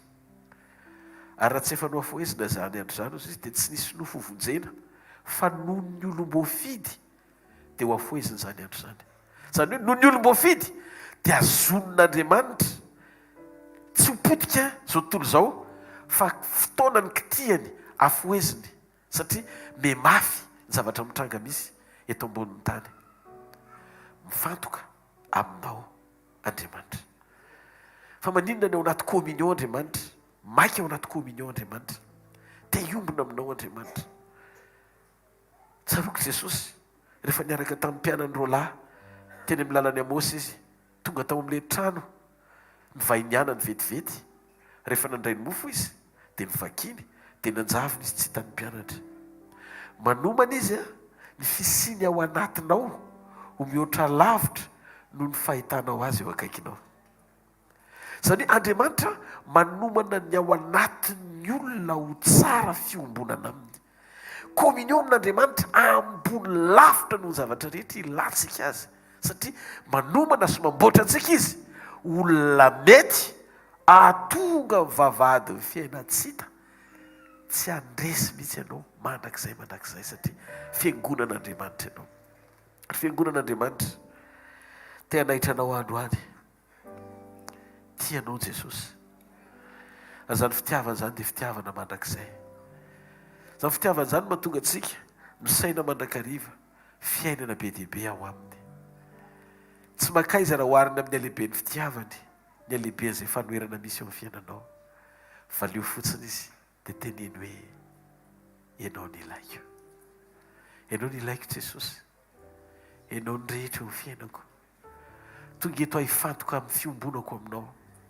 Atonga olona voavoatra hifanaraka amin'ny antom-pisiana vaovao, olom-baovao amin'ny Kristy, tsy laitra ny vavahady ny fiainatsika.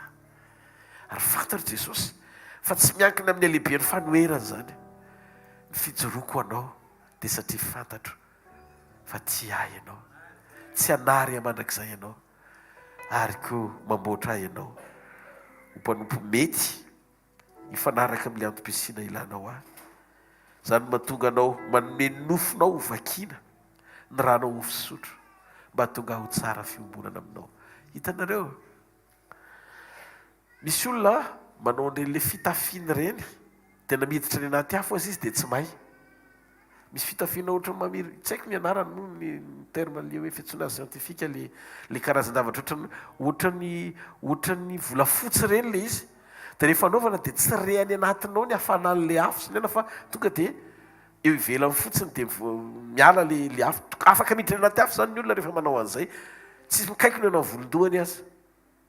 Dia ohatr'izay mihitsiny hovain'Andriamanitra ianao ahazaka tsy hopotika manoloana ny ataky ny fiainatsika. Hoy izy Jesosy ahoroko ny fiangonako. I Adama navoany Eva, nalefa ny Eva fa tsy mba nahorony hiatrika menarana. Dia vao tonga menarana dia potika ny zanak'olombelona satria tsy olona niorona niatrika menarana. Fianao tsy vadiny Adama voalohany ohatran'ny Eva fa vadiny Adama faharoa fofombadin'i Kristy eo am-pakarina. Zay mahatonga an'i Jesosy miasa izy androany na amin'ny zavatra hohanina sotroina aza manomana anao izy ho amin'ny fotoam-pampakarana. Dikan'izay fanorenana anao dia ambony lavitra mihoatra no fiatrehanao ny zava-misy.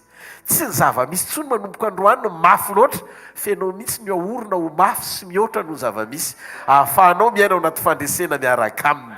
Noho izany ahazakivy ny amin'ny zavatra rehetra lalovana fa ny zavatra azo antoka manoatra no mpandresy ianao miaraka aminy. Dia ohatran'ny Paoly inona nasaraka antsika amin'ny fitiavan'i Jesosy amin'izay. Ianao ilay mpanompo tsara orona, tsy ilay mpino fotsiny hoe rehefa tsy hitanao herinano Andriamanitra ohatran'ny tsy nanao zavatra zany dia iny ianao tsy hita tsony fa ohatran'ny hoe vavaka foana koa dia mivavaka. Non, tsy miankina amin'ny zavatra antenainao fiorenan'ny finoanao fa ao amin'ny fiombonanao zay mahatonga an'Andriamanitra mikarakara ny fiombonanao aminy. Amen. Androany mila an' Jesosy ianao na mety na tsy mety ny zavatra rehetra. Mila an' Jesosy izy mihitsy ny fiainanao. Tahaka anao ilay mivavaka dia tsy fantatra hoe hovaliana ve nefa nitranga tampoka le izy de ohatr'izay koa le sofina miainanao androany ataovy tanteraka ny communion-nao amiko fa rehefa manaiky ianao dia mety ny zavatra rehetra. Androany zay Jesosy iombona aminao. Ianao laza hoe nofoko ny tena fihinana, ny rako ny tena fisotro. Ary ankehitriny zay Jesosy mandray mofo zay. Satria mahatsiaro zay tamin'ny ala zay namadiana anao dia nandray mofo ianao. Dia rehefa nisotro ianao ka mivakinao mofo, dia izy ianao hoe tia ny tenako izay vakina ho anareo. So natao ho fahatsiarovana misora azy.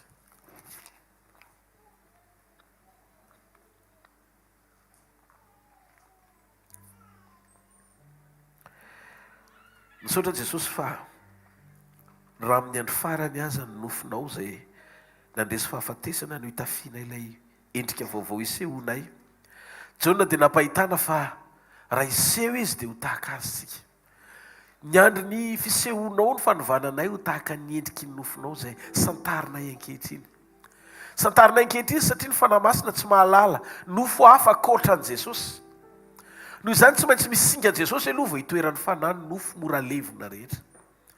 Ka androany mifankahita ilay nofotry Jesosy natsangany sy ilay nofo hohaninay ao anaty taza ny fanahy masina.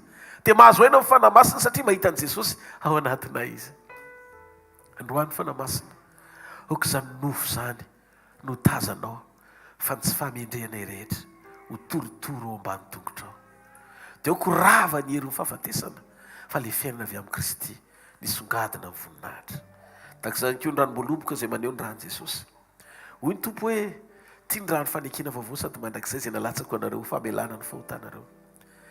No maninao niaso ny nofinay ovana atonga anay hiatrika ilay famonjena ny nofinay amin'ny fotoam-panovananay tsy tafy ny tsy fahalovana mandrakizay fotoana isehonao.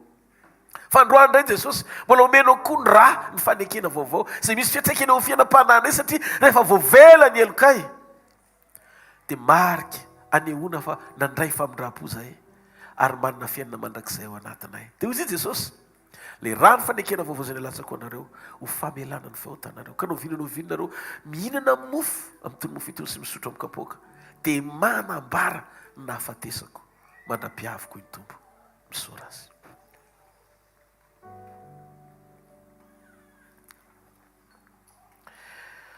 Saotra Jesosy fa ohatran'ny mahatsiaro zay hoe enveloppe anankiray zany tsy azo sokafana fa nasiana tombo kase ary tsy maintsy any amin'izay nandrana an'ilay valopy ihany sy tena hoe voasoratra ao amin'ilay valopy ihany no afaka nokatra azy.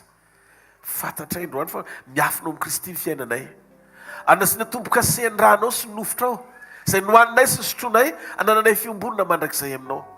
Androany maraina Jesosy ataovy tsapanay fa tsy olo-kolom-pony zay, olona sarobidy eo masonao zay, zanaka natsanganao zay, manana fiainana mandrakizay ao anatinay zay ary manana ny tombo kase ny fitiavanao noho izay nataonao teo amin'ny azo fijaliana 4 arivo taona lasa.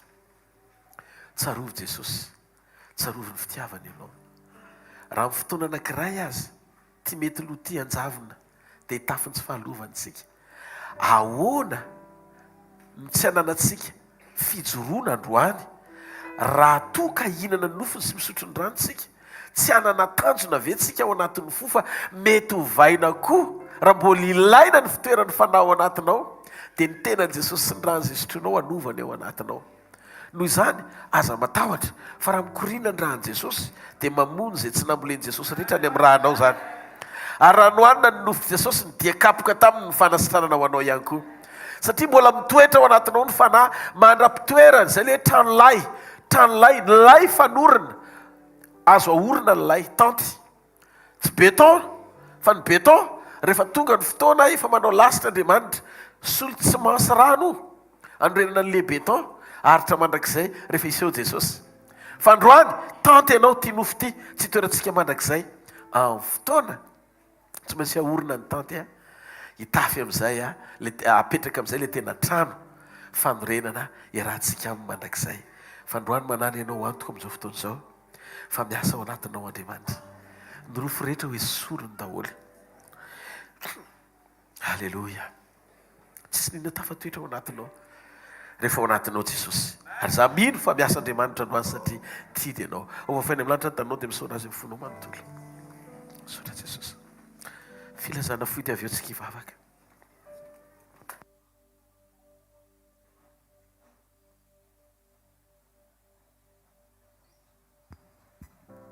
Alleluia. Dao mevonahitra an'Andriamanitra mifanatitsika. Araka ny ambarany ten'Andriamanitra hoe aoka ny olona rehetra samy anao arak'izay ninny fony, tsy amin'ny faneriterena fa amin'ny fifaliana. Dia izy rehetra ao am-ponao ataovy ho an'Andriamanitra, mevoninahitra Jesosy amin'ny fanatitra. Rehefa tapitra ity fotoana ity dia fanambarako teto manana programtsika.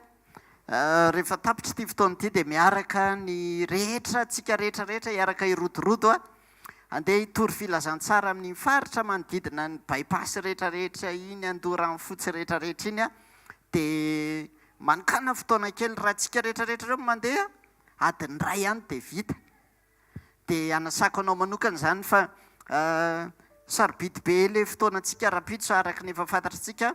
Manana croisade kely tsika, manana rallye de miracle tsika eo amin'ny bypass, eo amin'ny toerana misy ny centre. Dia anasanatsika rehetra koa zany rapitso amin'ny ray io fotoana io dia fotoana manokana koa sady fitoriana filazantsara amin'ny faritra iny dia zay no mba anentanana antsika hoe ianao koa mba mandray anjara amin'ny fotoamana olona ho avy eo. Dia na misy fianakaviana na misy havatsika mba tiatsika asaina koa anatin'izany fotoana izany dia rapitso io fotoana io amin'ny ray ora tolakandro no manomboka. Dia tongava dia raisy koa ny anjaranao anatin'izany fotoana izany. Ny programantsika manaraka ny amin'ny herinandro rehetra iny tsisy miova, nisy fotoana ny sekoly latsinainy, talata, larobia etsy amin'ny supérieur amin'ny rihana faharoa. Dia anasanatsika rehetra manomboka amin'ny 7 maraina ka hatramin'ny 8 sasany zany fotoana izany. Dia miaraka tsika manovo ao amin'ny tenin'Andriamanitra, mamantatra mandrakariva koa ny sitrapon'Andriamanitra. Dia ny fotoana ny zoma miveriny ety any tsika araka ny fotoana mahazatra antsika eto amin'ity toerana ity amin'ny 4 ora tolakandro ny sabotsy maraina amin'ny 7 ny fotoanantsika eto. Zay ny programantsika amin'ity herinandro avy ity. Dia tain'Andriamanitra tsika rehetra dia tsarovy mandrakariva fa isan'andro manana zavatra ho atrehantsika miaraka amin'i Jesosy. Dia ny fiombonantsika aminy isan'andro. Ary zay mahatsara antsika hoe misy tenin'Andriamanitra raisinao isan'andro. Misy zavatra anankiray fotsiny tantaraiko anareo tamin'ny herinandro lasa iny. Dia tena hoe sarobidy ianao le tonga aloha miaona amin'Andriamanitra mandray teny zay vao mandeha miatrika journée. Fa tena hoe le fotoana atokana ho an'Andriamanitra iny tena hoe Jesosy mirécupérer ny ambiny rehetra. Nisy birao nidirana zay dia lasa aloha namonjy sekoly, avy namonjy sekoly zay vao tonga tany dia niditra tao dia vao tonga le taratasy tonga dia teony eo dia vita. Dia nanontany le olona le nandray hoe tamin'ny firy moa zany nareo tonga teto? Dia hoe tamin'ny 8 sasany. Dia ozy izy ireo olona ireo fa tamin'ny 4 maraina lahatra teo mbola tsisy tafiditra. Fa ianao nanokana fotoana ho an'Andriamanitra dia Andriamanitra mirécupérer ny ambiny. Alleloia. Dia tsakatsika ary. Satria to tananao dia hivavaka tsika. Misaotra ny amin'ny fafana mijoro Andriamanitra mitondra ny fanatitra eto anatrianao. Sombiny avy tamin'izay rehetra ny tahina sy nanambinanao anay no entinay androany. Fa mba hakasitrao zany fa vokatra ny fonay rehetra. Tsaroviny tsirairay avy izay nitondra ny fanatitra, nampahafolo-karena ny sakrifisy tamin'ity androandroany ity. Ianao koa no ampahita fity ka amaly fity ny tsirairay avy tamin'izay rehetra natao no voninahitry ny naranao. Ary misaotra anao zay ny amin'ny fafana mijoro eto. Androany koa mbola ny fanolora-tenanay amafisinay eo anatrianao. Anao mandrakizay zay. Ary ho anao amin'ny andronay rehetra anome voninahitra anao ary tsy ala aminao mandrakizay. Mankasitraka ny amin'ny fitiavanao Andriamanitra, ho anao voninahitra amin'ny anaran'i Jesosy. Amen. Tehaka mafy be tsika.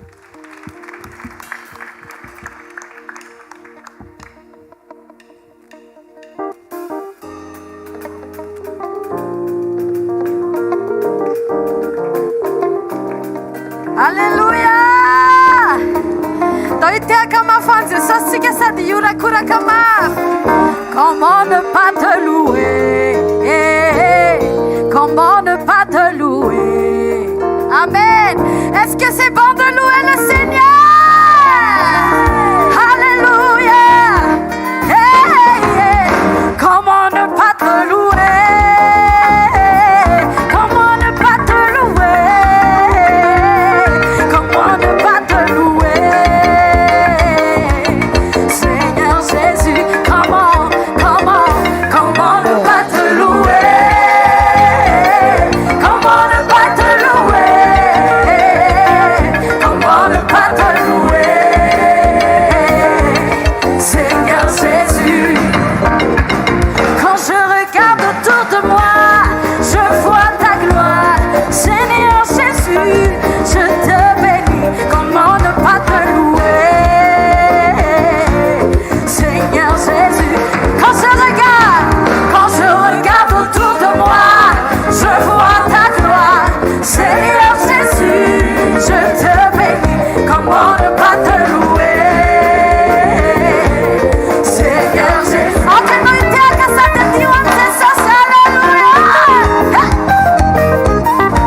Halleluja! Manompo Andriamanitra tsika tena zany Andriamanitra zany ny atao hoe no limity. Naiza le atsika ninina ataotsika tsy azonao ferana zany izy fa izy tena Andriamanitra zao hoe tena todro ny tananao teneny Jesosy ianao tsy azo ferana ianao firy anondra sy latra fa tena zay mihitsy. Halleluja! Ianao no alfa e omega, ianao no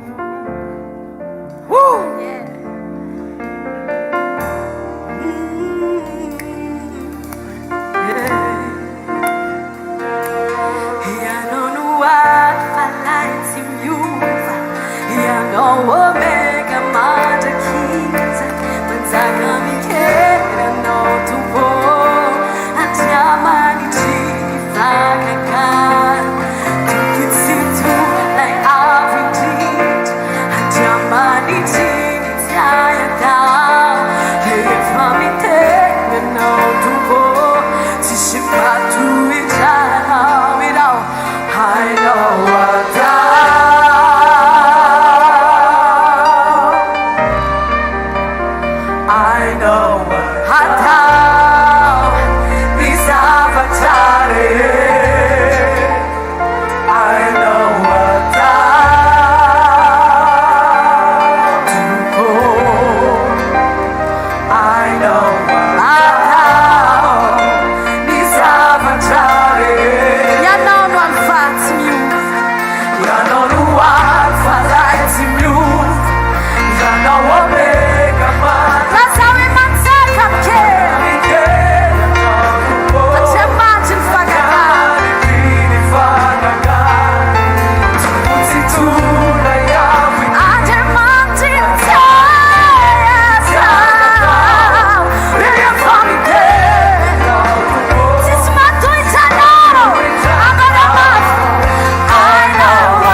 Tononoko amin'ny amen ny tao anaty tononkira rehetra ho anao amin'ny anaran'i Jesosy.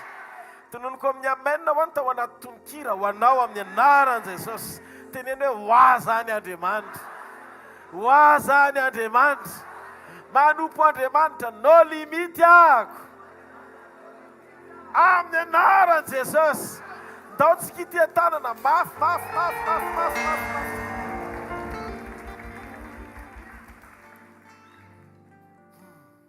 Hitanareo hoe Jehovah ka hiaro anareo. Ampamirapiratra ny tavany aminareo hoe Jehovah ka mindra fo aminareo. Ananatra ny tavany aminareo hoe Jehovah ka aminareo fiadanana. Amin'ny anaran-dray sy ny zanaka ary ny fanahy masina. Amen. Mandre ny tompo amin'ny teny dia zao zavatra reko ao anatiko. Fotoana spesial ny amin'ny lahady. Ary fotoana tena ohatran'ny hoe ananganan'Andriamanitra zavatra efa rava ela hony. Tsy haiko hoe mety fahasalamana le izy, mety tsy haiko na asa le izy, tsy fantatro iny fa zavatra rava ela. Zay zany ny zavatra iseho amin'io lahady io manomboka amin'ray ka hatramin'ny 5 eo any bypass eo amin'ny centre le toerana vatsika ny centre le izy eo ambadika amin'ny Bogota. Teneno ny havana matsakaiza rehetra fa tena fotoana spesial le izy. Hoy Andriamanitra hoe ananganan'Andriamanitra ny zavatra rava ela. Andriamanitra dia Andriamanitra ny fotoanany. Ary amin'ny fotoanany Andriamanitra dia manao zavatra ara-potoana. Izy tsy voafetra ny fotoana fa alfa sy omega fa izy manendry fotoana anaovana zavatra ao anaty vanim-potoana. No zany ataovy azo antoka fa partisipe tsara ianao mandritra ny fotoana eo. Ao anatin'io tena ilona ao anaty fiakofantsika fiderana lavalava manomboka amin'ray le izy. Dia tretra manomboka amin'ray ka hatrany amin'ny 4 any. Ifandimy eo daholo ro karazana pekoaka sy ndretraretra. Any misy ao misy ny New Colt. Pasteur Jivany mitondra tiafa mafy eo an'Andriamanitra. Wow, mitondra ny anjara brikiny eo ihany koa fiakofana botikely. Ndaontsika isy oatra an'Andriamanitra. Ao Vero Naivson. Wow ihany koa Lio Anjota. Halleluja. Tena mandritra ny fotoana io zany tena miakokoaka efa mamimamy tsara ianao vao miditra ny tenin'Andriamanitra. Dia mba eritrereto ny zavatra hitranga amin'izany.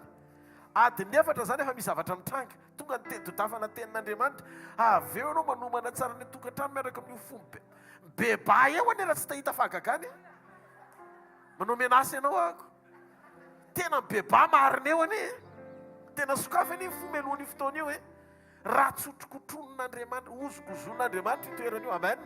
No ianao manokana satria kasika amin'ny fiainanao izy. Raha eto izay olo izay dia mitiafa mafy eo an'Andriamanitra. Halleluja. Hoe daholo namana ny havana matsakaiza rehetra. Tsika tsy mampanantena hoe mahagaga Andriamanitra, fa velao Andriamanitra nisy eo an'io ny tenany eo. Ohatran'izay efa nataony hatramin'izay. Tsy olona tsinona manao fahagagana fa Andriamanitra. Fa manana antoka fotsiny fa eo amin'ny toerana misy an'Andriamanitra tsy maintsy misy fahagagana.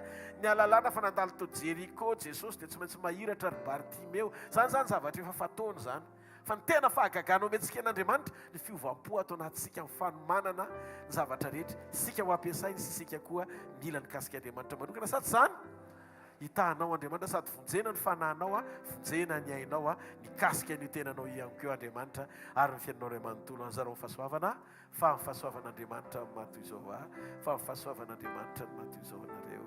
Raha ohatra ianao ka tena hoe anokana ny tiandroandroany ty Andriamanitra tena andeha tory filazao tsara kely ampafantatra nandoha rano fotsy manodidina iny sy ny fotoanao dia tena rabasoa rabatsara. Alleluja.